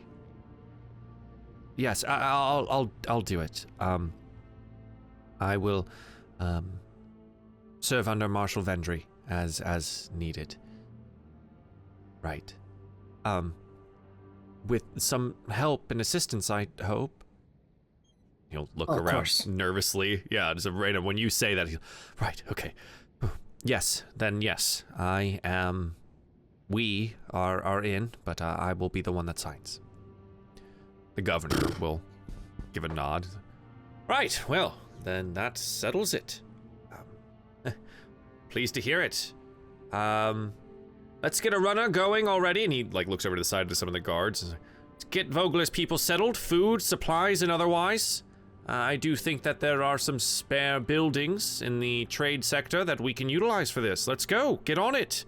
Some of the guards will go, huffing out of the room here. And, yeah. The marshal remains there, and there is a rather disgruntled looking Lord Baccharis at the end of the table. Well, it seems that we have come to an agreement, and Lord Baccharis, you are no longer needed in the chamber for today. Why don't you go ahead and take your leave? The chambers in the castle for you and your son are well prepared. Please go make yourselves comfortable. And a meal, perhaps, Baccharis will get up, kind of rocking out of the chair here. Looks at you guys. Yeah, all right then. Fine. Still think we should go take Vogler back, though. He'll attempt to stare down each person in the group as he exits the chamber, quite clearly faltering over most of them, his fear getting the best of him. Oh, oops. I was gonna ask to roll that, and I rolled it anyways. Yeah, that intimidation check? Yeah, you didn't roll that? No. I rolled it anyways. It works. Okay. Yeah, he's we all know this by now. He's a coward at heart and a blowhard at best. He will exit the chamber, leaving the mayor and marshal, the governor and marshal there with you. The marshal, Darrett, and the rest of you, if you don't mind, please come to my office on the second floor of the castle when you're ready to learn more about what these duties will entail. Until then, please ensure your people are safe, familiarize yourself with the city, and get things settled in. Your time is yours, and just come see me when you're ready, all right? They will leave you to it, escorting you out of the castle and the chamber, back outside to the city beyond, and towards the gates if you wish, or the town if you would choose to explore, perhaps. So I will explore. yeah, what do you Yeah, want to just go? kinda What do you want to go see? I don't know. What looks interesting? Yeah, Would you like me to roll something for that? You can perception it, sure. Why not? Sure. But yeah, so it would it would require you to spend some time like actually perusing the city rather than just going to the gates. So Ravenna, do you like let your friends know? Be like, hey, I'm Yes. gonna go take a walkabout here. If anyone would like to join. Well, no matter what, so I was waiting for Kat to decide where she wanted to go, because Svartal's gonna follow her, basically hounding her to be like, we have to go home. We can't stay here to fight these guys' war. Sure. Okay. We can have that conversation in a moment. Let's just see where everyone ends up, if we're gonna split or not. Okay. Okay. So 15 on that, but we'll take the rest. So I think Darrett will immediately just head back to the people. He sees it as his responsibility in Becklin's absence to help get things settled.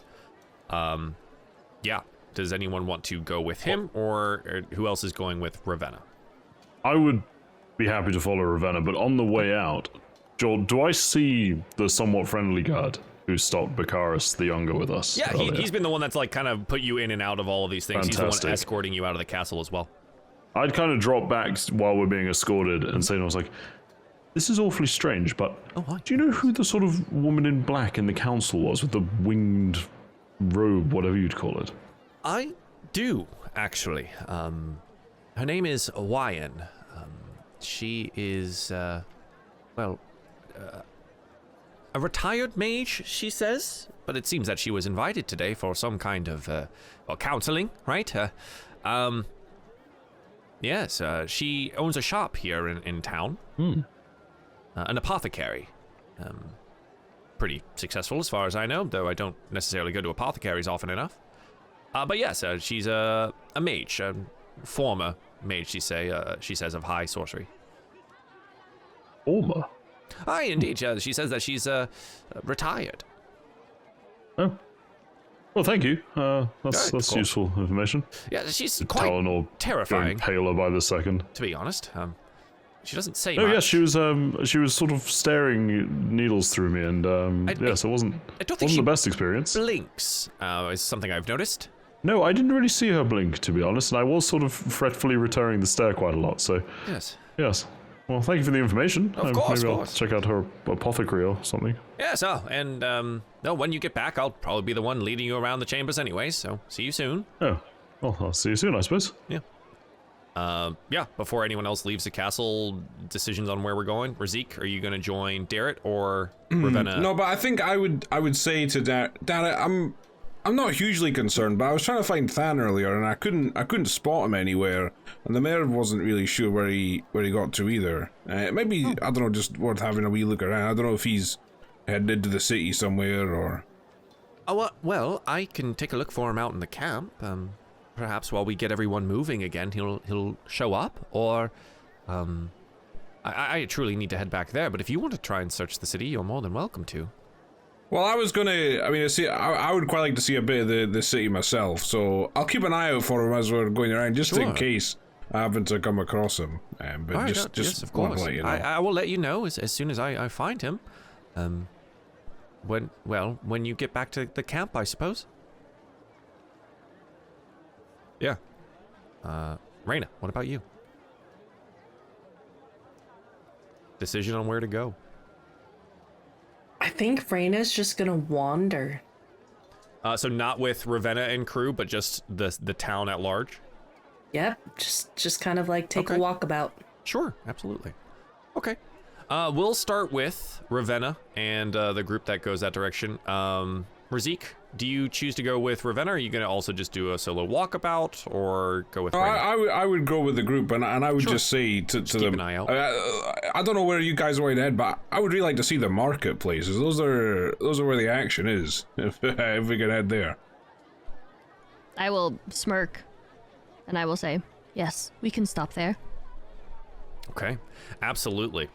Yeah, the Kalaman is great. Big city, which is good for shopping.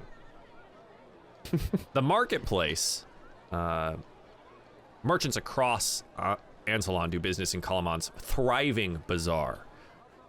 As a just kind of like base thing here, should you have need of any quote-unquote equipment from the book, it is available here. But there are also additionally vendors from far-off lands like Urgoth or Mount Nevermind, often bringing rare curios here to trade. So, Razik, was there any particular vested interest in attending the city market? Did you have something in mind? Or I just want to once again perusing? look for. No, I would want to look at once again for the tackiest, junkiest. The tackiest thing you could find? Like bracelet that turns your wrist green, sort of thing. Bracelet turns your wrist green. Yeah, something like that. Absolutely. Just a That's a keepsake wondrous to bring item, isn't home. it? Yeah. It is a wondrous item.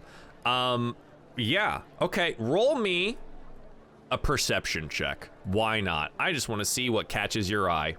Can you put a copper 17. into a gotcha machine and turn it? Yeah, absolutely you can. quite literally, in fact, you find one of these merchants from Mount Nevermind. Mount Nevermind is the home of the like gnomish inventors.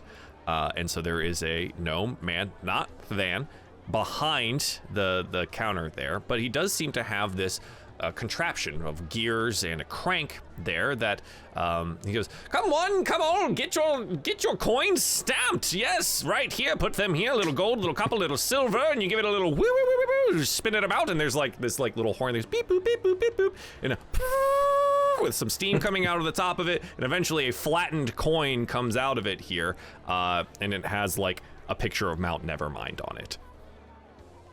Well, yeah, I would walk up and say, excuse me, I would like to. Oh yes, hey, hello, welcome. Oh, thank you. I was wanting to. You said woo woo woo the coin. I would like to. Well, I wouldn't say you would woo woo woo a coin, That's my what you- dear sir, but I have seen quite a few merchants try their hands at it. No, you give it a little crank, a little spank, and there it goes. Okay, I will crank and spank then, please. All right, do you put a copper, silver, or gold in? I'll put a silver in, Joel. Are we playing Fortnite? You put the silver into the thing and you give it a crank, and yes, it's essentially like a penny flattening machine. And so it just flattens and stamps out Mount Nevermind onto your silver coin. That's very impressive. You said you're from Mount. Sorry, was it Nevermind or Nevermore, Joel? Nevermind. Nevermind. Is there a place where others? Because I mean, I would say I'm a bit of a tinker myself. Is there a place where your folk gather in the city, or? Oh, I wouldn't say gather much. We come in from time to time off the boats and decide to do a bit of business here. Large city on the edge of the river here, quite good access on it. Though I do have to say we are quite fond of good ales from now and again. You know what I mean? Gets the creative juices flowing. I can understand that, sure. Oh, well, thank you for this. I'll surely treasure it. And have a Well, good while day. I have you here, why don't you peruse some of the wares? Oh, okay. I will peruse the wares, Joel. if there's- Yes. Roll me an investigation. Okay. I feel a little uncomfortable with that voice. I'll be honest. I don't quite know what I'm getting myself into here. That's What do you a 17. mean? What do you mean? It's great. Oh, goodness. Yeah, so, let's go with, yes. So you rolled another 17. Double 17s on this, looking pretty good on that there. And you just look at each of the things. And roll me an Arcana check as well. Oh, okay. It's a 9 on that. A 9. Looking at each of the different things on the table here, they're all quite curious little contraptions, very similar to ones that you saw Than make, as well as ones that you are quite capable of building. But there are also some that look odd, a bit out of place in some ways. One thing catches your eye. You're not sure what it is, but it's one of the only things on the table that, well, happens to like look just like a statue. No gears, no steam, no noises, no movement. It is a small figure. It's a little figurine. It's silver, and it looks like a raven. It's a statuette. Looks small enough to fit into the palm of your hand or a pocket. But again, everything else on the table kind of moves or has crank action to it, or a little key that you have to spin on the back to make, do backflips or something. This is the only thing that is stationary on the table. Well, I would ask the salesman, what's the nature of this piece here? Gesturing towards the raven statue. I see you found quite a fine piece on this table of fine pieces, yes. This is a silver raven figure. And indeed, tap into the magic of this little bit here, and you can summon a living creature to this world. Oh, really? Indeed. So, what, you get a raven and it kind of follows you around for a little while, or? That's entirely it. Does it obey your commands, or does it just sort of fly off, or? Oh, I'm not quite sure. I've actually never summoned it. Oh, can I try? I'm not sure. No, this is not a try and then buy kind of situation. You either pick it up or you don't. Well, I mean, how much is it? He looks down and he scratches his head. And, a moment, please. And he'll go under the table and begin rummaging around down below. Just hold on a moment. Hang on. And he continues down there, and you seem to be waiting quite some time. I will wait. I'm not going to try Politely and pinch it and run sure. or something. He comes back up and he goes, ha! And he looks at his table. Oh, normally when I have to leave for a time, things just go missing. And he opens a large leather book. Silver figurine, silver figurine, silver figurine, silver figurine. Oh. Well, it's either 1 or 100 gold. Well, so I'm going to say 100. Well, that's a bit out of my price range for now, but I do appreciate it. I mean, if it could go for 1 gold, then I'd happily take it, but... Well, you'd see, and he turns, like, the page over to you here, and you see there's, like, quite a big ink smudge across both of, like, 2 different items, and it is impossible to tell whether or not it is, like, 1 and then a splotch and then a 0, as if it was intended to, like, be a point or a dot or something, or if there was once 2 zeros there. Well, I wouldn't feel right cheating you or anything like that. If you believe that's worth 100 gold, then that's fair enough. It is, Well, I'll certainly take not tradesies, perhaps. I do like little figurines and things. I don't think. Well, if you're not in the business of tradesies, then you're not in the business of this. I suppose it's time for you to move along then. Okay. Well, I'll keep your figure in mind, and if I get more coin, I may come back and purchase it. All right. Well, have a great day. And he will You too. just be there, and you'll go off on your way into the marketplace. Sure. Zeke's too honest for his own good. Zeke's a good lad, all right? I mean, I considered like maybe using mending to get rid of it, and so it's blank or something, or I don't know. I'm not gonna do that though. I'll just leave it. Sure, for now. absolutely. Yeah, as you're kind of like moving about the place while Razik was doing that, what else is everyone doing in the marketplace? Just perusing? Is there anything that you need to purchase? No, I'm certainly not looking to purchase anything. Okay. Like a browse. Sure. Just picking up things, putting them down, looking around. Sparta doesn't have money, Yeah, nor belongings. understood. Yeah. So. I am scoping everything out and familiarizing myself with the city Okay, sure. and the environment. I am also trying to take note of guards and patrols and Oh, okay. Rather defenses and specifically, stuff, so. like who patrols the streets, if they patrol the streets, etc. I want to kind of get an idea of like possible protection. Okay. Ooh. Roll me a wisdom check. Okay. Ooh. Okay. 13? Yeah. They do seem to have guards, not necessarily posted up in the market itself, but they do patrol it from time to time. And as Razik and the rest of your friends are perusing and making note of things, you're making note of patrol times.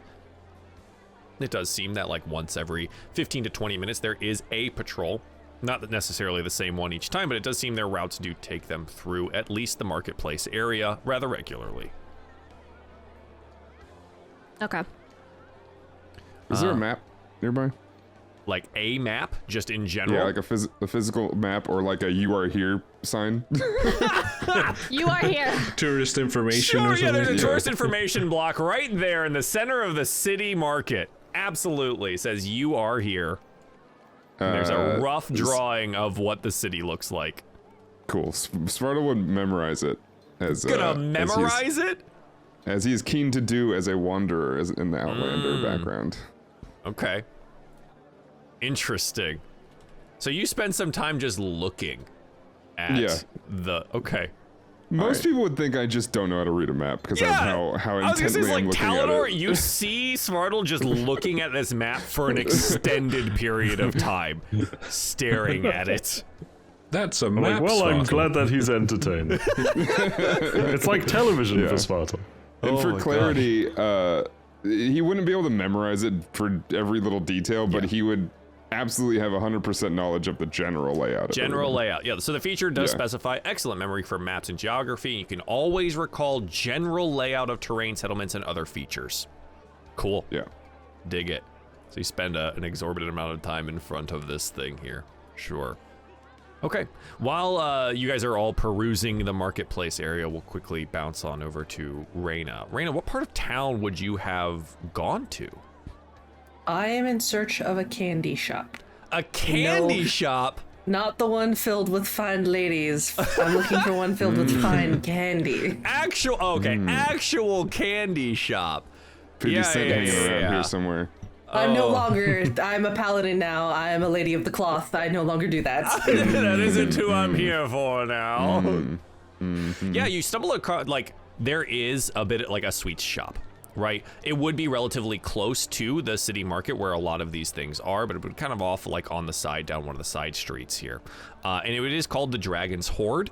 But the hoard, like in the picture, is basically a mountain of chocolate, sweets, candies, lollipops, and otherwise that a small, like itty bitty Fey dragon is sleeping on, is their little signpost that they have there. It's very quick. Just entering in the establishment. We don't even have to do a thing if you don't want to, Sure. Joel. I just want to spend 1 gold and get as much candy as I can. The intention is, it is for the children. Right.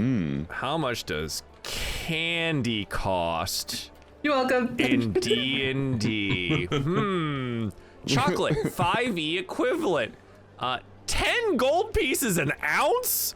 What? Chocolate That's like would be one of those hard to costings make. that they have in. Expensive. That's a 4th edition costing right there. They've just copy pasted Yeah, that. that someone just took that. It was the first That's Google 4th result. edition That's for sure, right? It must insanity. be. Yeah, we're not gonna 9 say gold. that. We're not gonna. Well, that's an insane person's I would thing to assume say. chocolate would be more of a fine delicacy of the candy variety. Perhaps. So that might I be think why. like hard candies would be relatively easy enough Yeah. to come by here. We'll call it a bag of like 20 candies for a gold piece. I think that makes way more sense, and whoever wrote that is insane. In this economy? Yeah, right. Golly. I mean, I War understand is a war going cacao on plants there. may be rare here, but like, damn, dude, I just want some fantasy candy. The dragon people are cutting off our chocolate supply. Yeah, absolutely. So you go get candy for the children as well. Okay, absolutely. And then I'm just gonna wander and try and find the other everybody else. That's all I wanted to do. Yeah, you would find them in the city market, perusing for a time. Yeah, and Reyna would join up with the group here as well. After we're done at the market, is there anywhere else that you guys would like to go? or is it more of like a, hey, we did a little perusal, a little shop, see what we got there, and then go back to the camp? Talonor, since you have at least the name of another location, would you want to go to Wyon's Apothecary? I would be giving that place a 30-mile radius clean berth, I think. Yeah, I kind of Thoroughly expected that. avoiding it. Yes.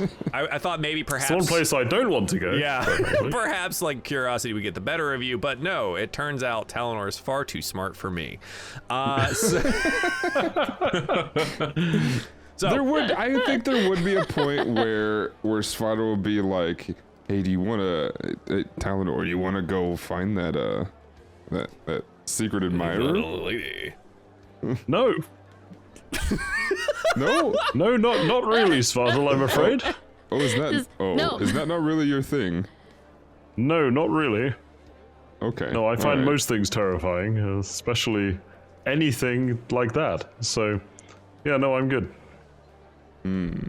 Alright, I wouldn't have some fun, but that's okay. Alright, fine, whatever. Do I overhear this? It's up to them. This could have been right when he's reading the map, right? They're like, hey, he stops in on him. It would be as we're reading the map and I'm seeing like all this stuff and it reminds me, I go, oh yeah, we could probably find like a house where A house. she might live or something. That's what Svartal was studying the map for. It's like, where does somebody who looks like they'd like Talonor live? A house. Clearly, they'd have a house. Exactly. Maybe with a perch or something where a bird would hang out. So Oh my god. okay, so I'm gonna assume that that I hear that then. You see them talking, yeah. And I turn and look at them both, and I look at Talonor, and I just kind of stare at him for a little bit, and I go, "He who conquers himself is the mightiest warrior." And then I turn around and I don't say anything else. What does that Not mean? entirely sure what that means, but I'm perfectly happy conquering myself, thank you. So. Oh my god. Flashbacks to Razik's grease spell all over the place. In the background,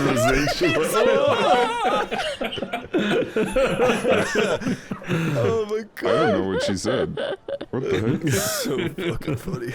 Okay, well, if there's nowhere else that you'd like to go and we're avoiding Wyon's Apothecary like the plague itself, we head back to the trade gate and we're gonna go see our friends and hopefully report back here. Yeah, you would find Darrett has like posted himself up at the trade gate waiting for you guys to come back to show you where things are now. Darrett, having reported to Mayor Raven here, brings you to where the contingent of soldiers with several wagons and supplies and otherwise from Kalaman reached the survivors' camp, and they helping all the people most in need first. So as you go back to the camp here, it looks like they're assisting everyone relocating to an unoccupied group of these wooden buildings north of the Kalaman trade gate. They look like they're more than likely just storage, like warehouses and things that have been emptied for a time.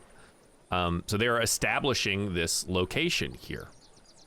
And as most of the people are moving in, you do hear the sounds of clinking, clanking, and tinkering noises. Thank goodness. Does Razik get very excited? Yeah, Razik. Well, yeah, I mean, I think his ears would perk up as is Than around then? Yeah, and Darrell would be like, yes, right, of course.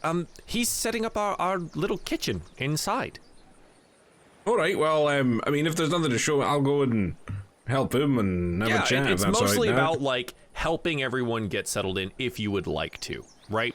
So the position of this is Kalaman is helping, and we'll have a meeting with Mayor Raven here soon after, but if you would like to help the people of Vogler get settled into what looks to be their home for the time being, you're more than welcome to do so.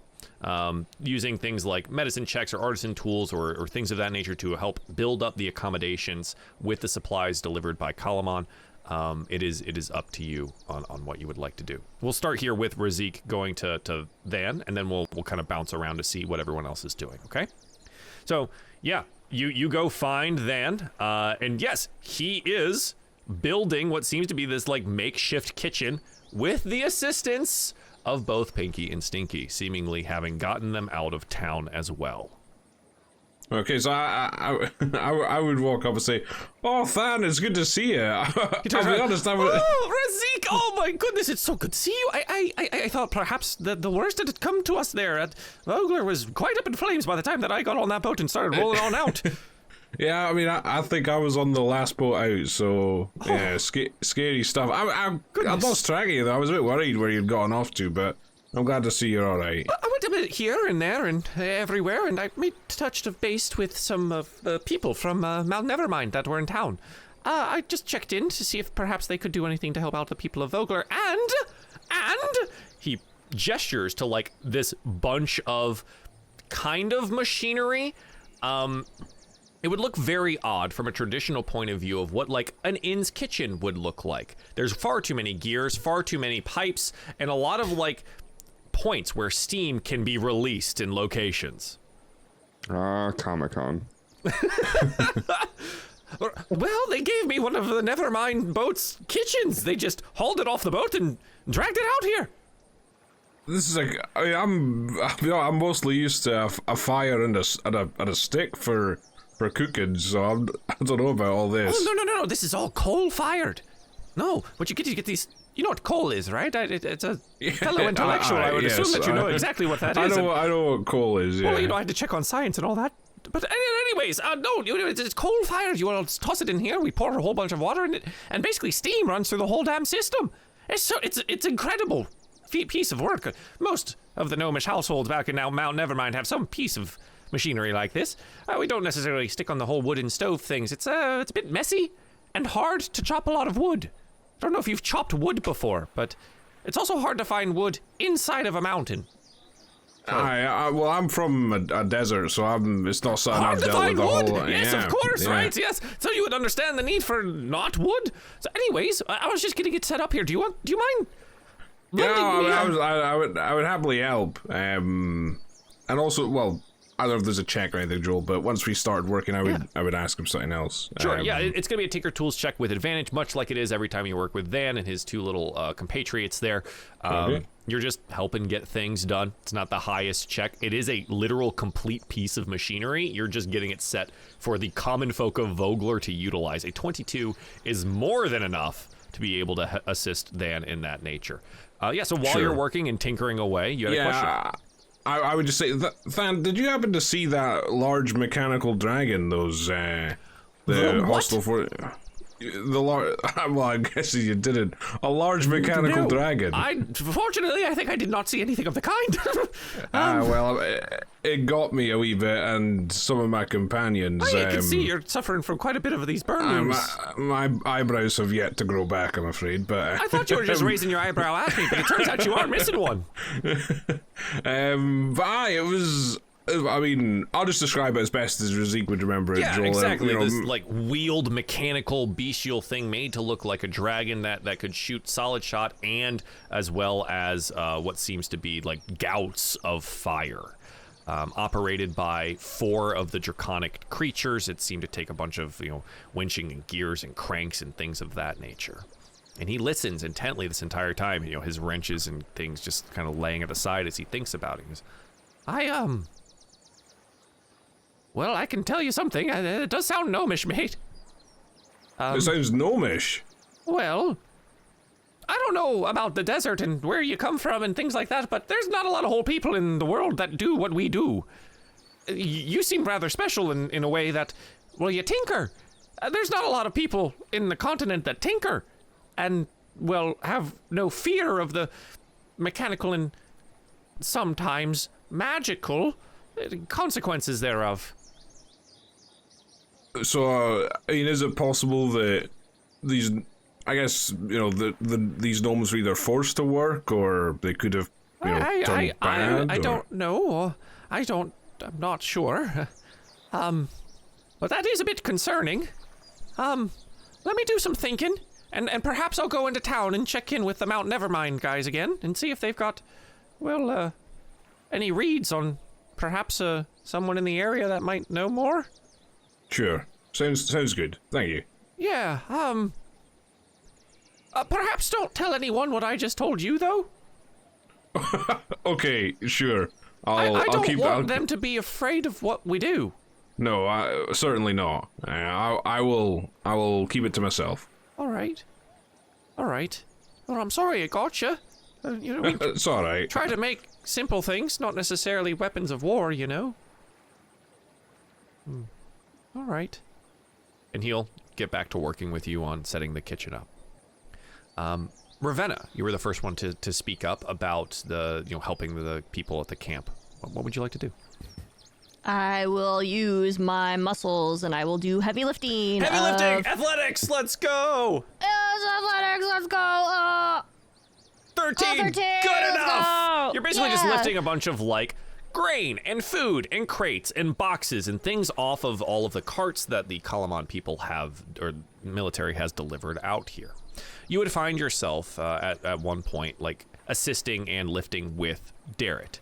Darrett seemingly having, doffed his armor for the time because it is just manual labor. He does not necessarily need the armor of the Solamnic Order to assist him in this. He would be assisting you. You would note that he is rather quiet. This is kind of played on the fact and the looks and the things that he has given you over a time since we have fled Vogler. He doesn't say much. His normally talkative nature is quiet around you. It is something that you would note rather inherently. While we are lifting things, I will just say, boy, what is on your mind? What troubles you? No, it's nothing, Ravenna. It's nothing. Just, people talk, and, I am thinking too much about it.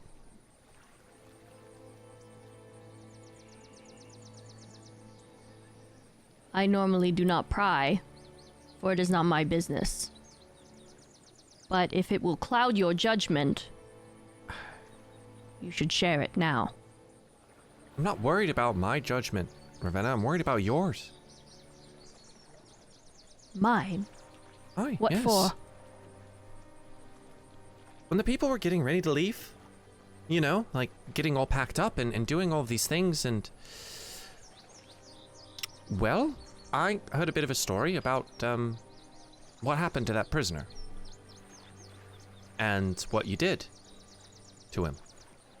And I understand the enemies, right? They're enemies. The dragon soldier, The religious fanatic, yes. Yes.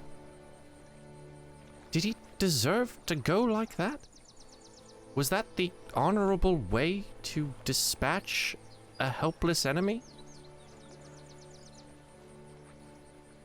Did you do that?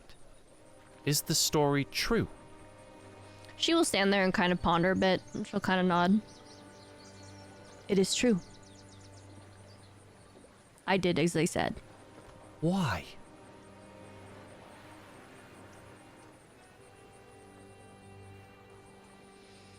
He was ready to die. Torture was no effect, and I was disposing of the body. It was not honorable. I will admit that. And I allowed myself to become compromised and angry. And my actions were fueled by that. And she kind of looks down. And I am not proud of it. I mean, we all make mistakes and things, and... Well, I just want you to know I look up to you, and it felt... I know you are harsh, and sometimes brutal with your enemies, and well, it's been rather effective, so I'm not going to fault you on that front, especially in the heat of battle.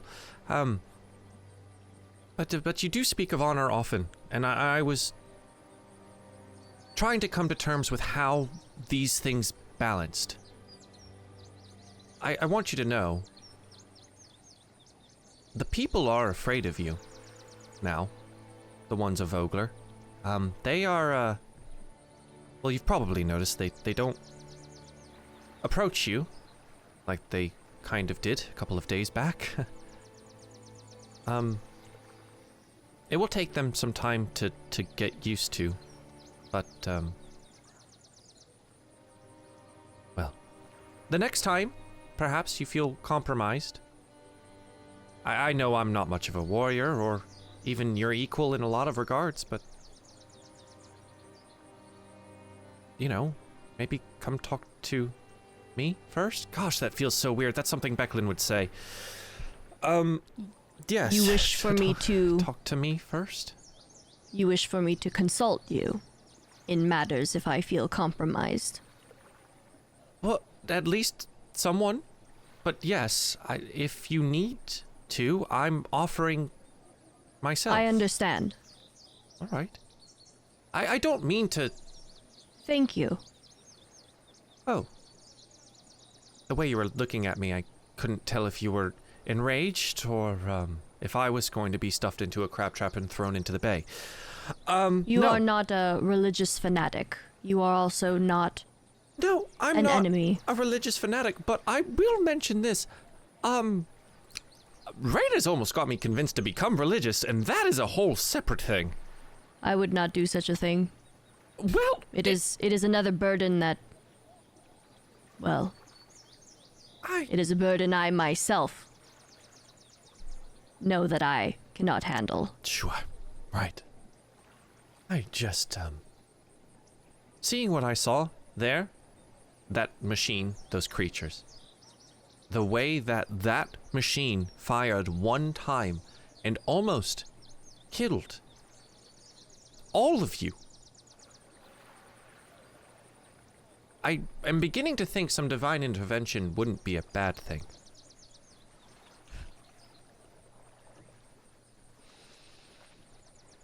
Anyways, I'll stay away from the fanaticism side of it, but just reach out next time you're feeling the grip loosen.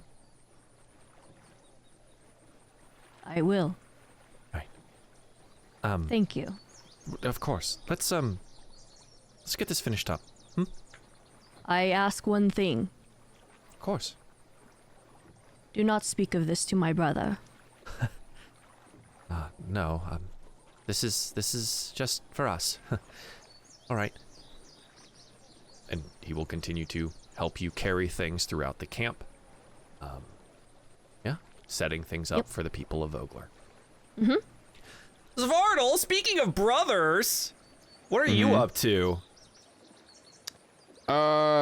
He would, so for a while, I guess while they were having their conversation, he'd sort of be contemplating on how to approach this situation, but he wants to have that pretty serious talk about not being here anymore. About going home? With Ravenna, yeah. Sure. So as they maybe like about the time they wrap up, he'd be approaching up behind and saying something along the lines of, we need to talk about this. Ravenna, Svardal has a conversation he would like to have with you. He beckons you over to a quiet corner. I will go to sit with him. Sister, Brother. you heard what we heard in there, right? There are villages being attacked all over the place. We can't be here anymore. We have to go home.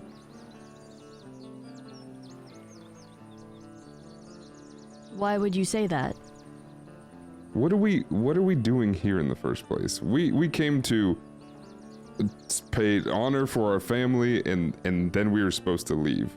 Now we have this great war coming and we're just staying here with people we do not know? You're right. We do not know them. You seem But to have a liking to these people. Why is that?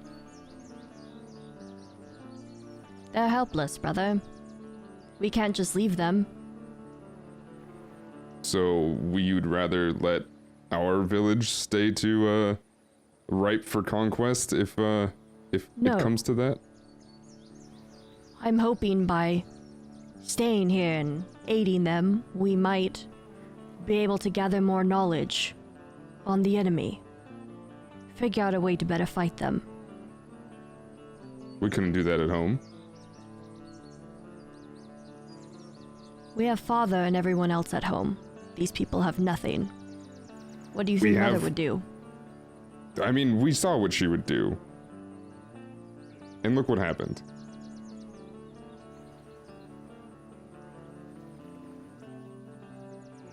You're right. But something tells me that even if she knew what was going to happen to her, she would still go. And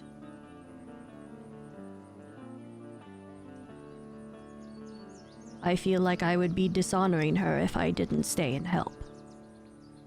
Well, we'd both be dishonoring her if we died here, fighting this war not with our people. In the end, brother, does it really matter if we are with our people or with these people? If we are all fighting the same enemy? If it means that we're with our people and we survive because we have more formidable warriors, is that not just better? True. Why are we here? Why are we here other than they're helpless? Why do I care about this? You don't. And you've made that very clear. And I understand why. But I'm going to ask you something. You had the option to leave. Why don't you do it again? I'm not leaving you here. You've done it once before. I left you at home amongst our people that could protect you, and I cannot trust anybody to protect you while I'm gone. Did you ever think that I might have missed you and needed you there instead of father? Yeah, but you had father. Father trained me to be a great warrior, but that was it. I had no one else to talk to about mother, or properly grieve.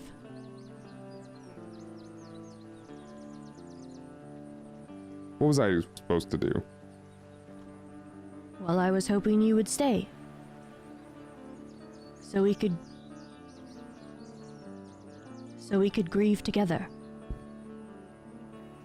That's what siblings do, right? Maybe. I don't know.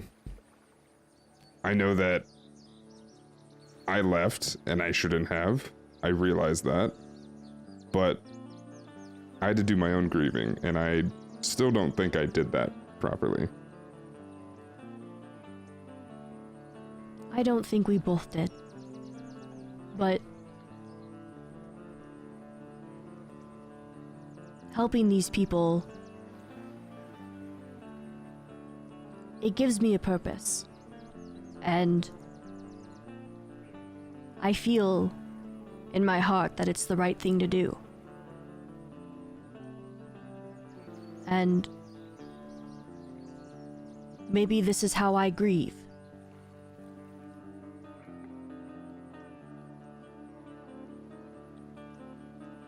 I don't need your grief leading you to your death. So I need you to promise me one thing. And what is that? If things go haywire, you stay close to me.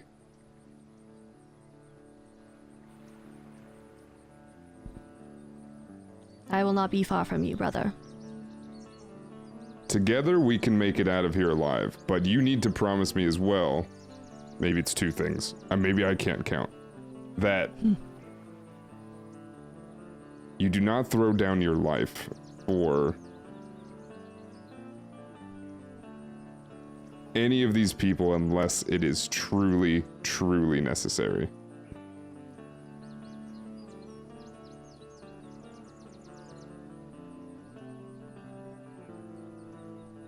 I don't know if I can promise that, but I will try very hard. That's not For good you. enough. I need you to promise me this. If you can't do it, I don't know what to do.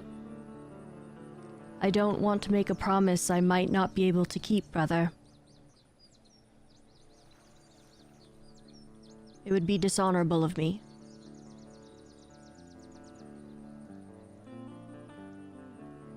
Fine. Then I will make a promise to you. I may not know what I'm doing here, and I may not like it. But if you don't leave, then I don't leave.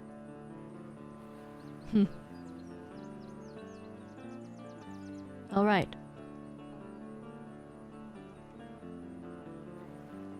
I will hold you to that then, brother. And at this point, he would, I would think Svartal would walk outside.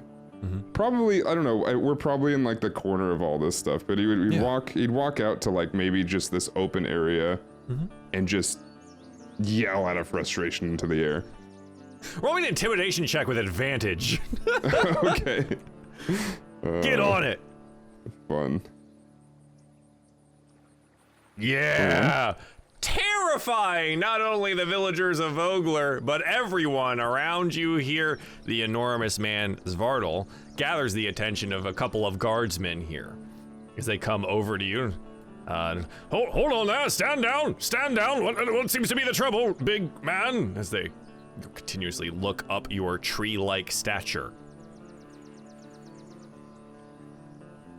Do you have a little sister by chance? Huh? Little siblings annoy you, like little rats nipping at your ankles? Oh, yes.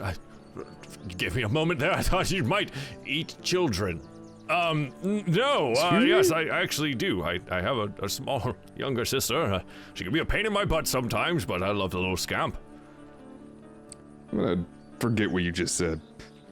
Yes, that's all that was. Frustration. Little sister problems. Right. Hey, it's all right, everyone. It's all right. Calm down. Just familial issue. Everything is under control here. Nothing to worry about. And he'll look back and say, just perhaps, try not to scare all these smaller folk, huh? As if that's my fault. Yeah, sure, whatever. Sure. Yeah, and he'll nod and move back to the trade gate as well. Yeah, absolutely. Reyna, what would you be doing? Would you be assisting in any way here or on the lookout for things? I would actually be waiting for Ravenna and Darrett to be finished with their task. They also look like they're in a heavy conversation, so I'm waiting for that to end because I'm gonna try and... It kind of looks like Ravenna at some point is like super angry, you know, like she's just staring down at him. Like it looks like she might just like absolutely deck him. But like you just notice they're just kind of standing there very awkwardly, and you're like, should I intervene? Should I not? Should I do it? But it seems to resolve. I can't look away. Yeah. It seems to resolve. Yeah. So Reyna, who are you? Are you waiting for Ravenna or Darrett? Both, actually. In fact, as soon as they finish their task, I walk up to both of them and I just say, if you don't mind, I have somewhat of an odd task to ask of you both. Sure. It's a pretty dangerous one, I will admit. In fact, and she goes and reaches for the bag of candy that she purchased earlier. Ravenna looks really serious at first. She's like, what's in the bag? It's to defend these little gremlins from taking all this candy. And she smiles a little bit. You're like, huh? What? Thieves? I need you to help me pass out candy to the children. Yeah, so you like actually open the bag and show that there's candy inside. Darrett visibly relaxes. It's just like, oh, why did I think there was going to be a head in there? Right, of course. Oh. Ravenna looks genuinely confused, like, I don't understand. Are these children, are they thieves? No comment. I won't speak for the children, but I just thought it would be a good opportunity to not only get some good vibes back from the villagers, but also Darrett, I feel like this would be something good for you to experience, a different side of being a knight, giving back to the community. Sure. All right. Thank you for thinking of this. This is wonderful, and I'm sure they can use a little pick-me-up. All right. Yeah. I'm going to be perfectly honest. I just don't think that I could do it myself. Yeah, sure. So you gotta go around to the younger kids about the camp here. What I would love is, from both of you, persuasion checks with advantage. Yeah, because you're getting help from Darrett, and more specifically, the candy. That is doing a lot of the heavy lifting here as you kind of go through the area. 15 and 19. Oh yeah, this is good. They love the little, like, hard Werther's candy chews that you were able to get from the Dragon's Hoard candy shop. And it does a good bit to lift the spirits of not only the children, but of the children's nearby parents. It is noted that there are some of the kids that could not be reunited with their parents, and there are some parents here that were not reunited with their children. Not everyone did make it out of Vogler, but there is a small moment of positivity here as the candy is handed out, and a brief reprieve, a breath of something that might be considered normalcy for these people. And it doesn't hurt the public's thoughts of both Reyna and Ravenna in this moment here. Yeah, excellent. Thank you both. Reyna, is there anything else that you would like to do? No, she's actually just gonna kind of like take an awkward seat in her suit of armor, like on the beach, Sure. just watching the children play. All right, absolutely. Talonor, what have you been up to? What my. are you doing? What are you doing? Not much, really. Honestly, just sitting around still mending things. Imagine Sure. being stared at by a few Are of the you? Voglerites. Do you magically mend things? Is that what you're saying, or are you? No, still I'm pretty sewing? much sewing things up, because what I couldn't do with magic, I'd just be sewing things up. I don't actually know mending, so yeah, I'm not that good at fixing things magically. You would find that you find yourself not just like doing this alone, but quite a sizable group of men and women end up around you, also starting to mend things themselves. You are now in what appears to be a somewhat of a knitting circle worth of people as they attempt to fix and, I'll just the be taking clothes things and off them nets and and quickly things. fixing them and handing them back. Like, Yeah. that's really not how you do that, sorry. Sure, and there are some rather practiced hands here. As you note, the fishermen are quite adept at using needle and thread as well, as they would be used to, fixing nets and things of that nature. And yeah, you darn some socks and some shirts and clothes and jackets and things. And I think like for a time it's rather quiet, but eventually one of the women who you do note is from the original couple that you helped dry off previously this day, is sitting closer to you here. She goes, "So, Oh god, not again. could you maybe show me a little bit more of that magic? I'm so interested in." That's all I knew, sorry. Not very good. "Oh, come off it. You know more, right?" Fucking chaos boulder in the chest. It's been If it's anything like the last fight, it will miss. Yeah, true. Yeah. Ooh. Kind of blind though.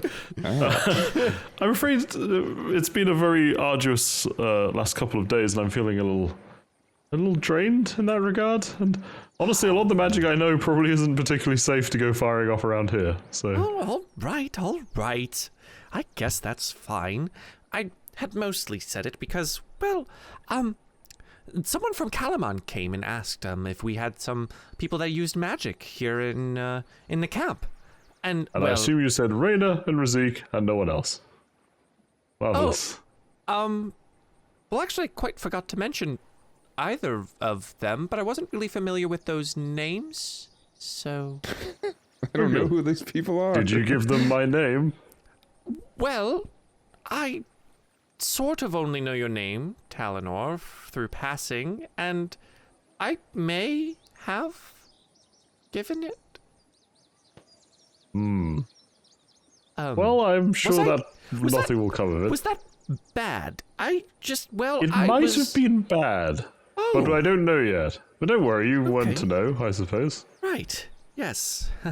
Oh, I'm so sorry. I just got excited. You helped us so much, and then you did those little things, and, well, you made us feel so much more comfortable, and I was just excited to share that, yes, we have a magic user helping us, and... No, it's fine. Oh, I'm Because I have a feeling I know who it probably was, so maybe it'll all be fine. Oh, maybe they're perhaps fans. a Who friend knows? then. Yes, probably. Right. Hopefully. well, she was rather terrifying looking, so hopefully... Oh, then I definitely know who it was, yes. Oh, all right. Oh.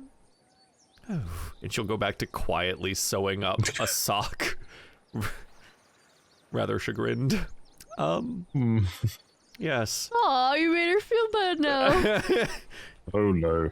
Talinor, is there anything else that you would like to be doing? No, continue not particular. I'd be cleaning up. continuing my work. Sure, absolutely. With your assistance, the people of Vogler are able to find a safe, dry, fortified, guarded, and warm space to live in. The 3 connected buildings, these large warehouses here, making for a good space for them all to be. The children ending up in kind of one area, a bit of a collective. It takes a village to raise them, and the village does take care of them. Upon getting a little assistance from Van about how to utilize said kitchen, food is beginning to be prepared, and there are various wood-fired stoves as well about to keep the place warm. On the outside of the building, you would find that it is guarded. Not necessarily, guarding the inside, but the outside. Passers-by that might be curious about the situation from Kalaman, kind of pushed away by the guards kindly, just saying, yep, they're refugees from Vogler. No, we're handling it. No, we don't know what it's all about yet. The governor will handle it, etc., as the prying eyes kind of take in what's happening here. Eventually, Darrett will try and round you all up, as we're into the later afternoon portion now. Well, seems things are settled here. Should we make our way back to the castle and check in with the... well, I guess my commanding officer? Yeah, also, Darren, I'm sorry, by the way, for kind of subjecting you to that, Yes, well, to be fair, they are my people, not yours. So it is, as Becklin would say, my responsibility to take the burden. She's been gone less than a day, and I am sounding more and more like her by the second, and I can't tell if it's just her training went that well, or if I miss her that dearly. Right. I'd like to go with the former. Your training is paying off. Let's... She was a great teacher. She was. Let's go back up to the castle then. Goodness. You'll find yourself going from the trade gate back to Castle Kalaman. Don't you dare, I'm cutting it already. Done.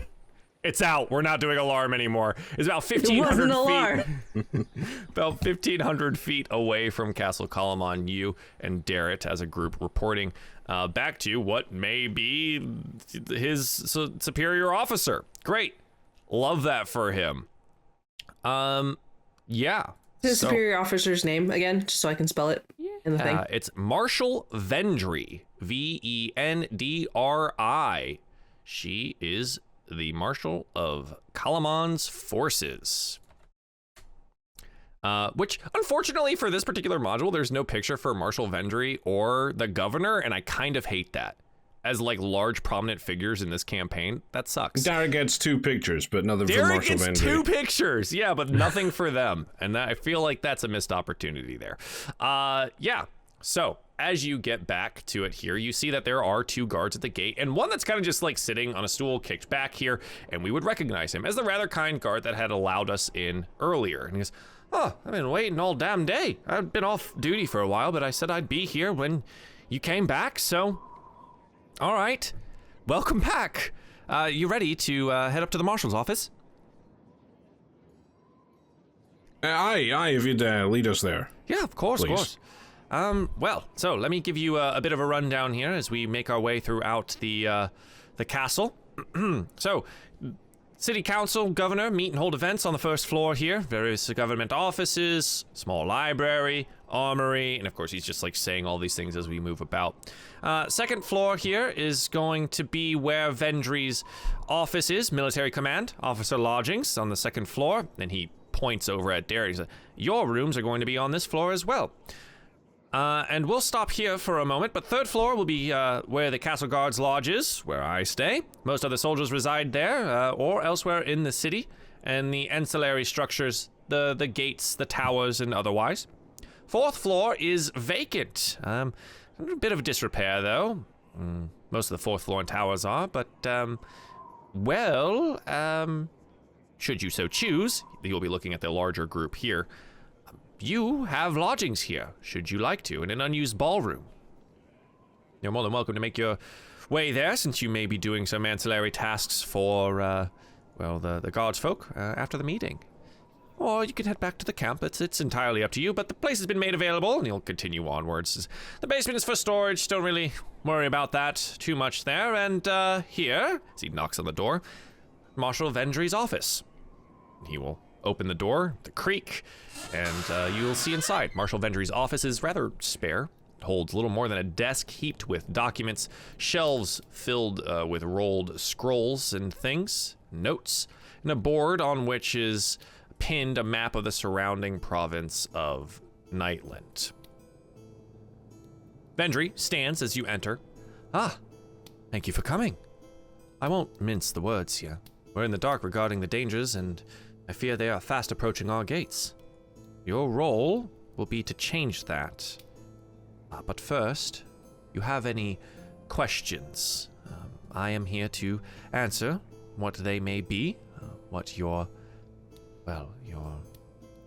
role will be here in Kalaman. So please, ask away should you have any. Yeah, I think she would just nod. Right. Well, so here's what happens.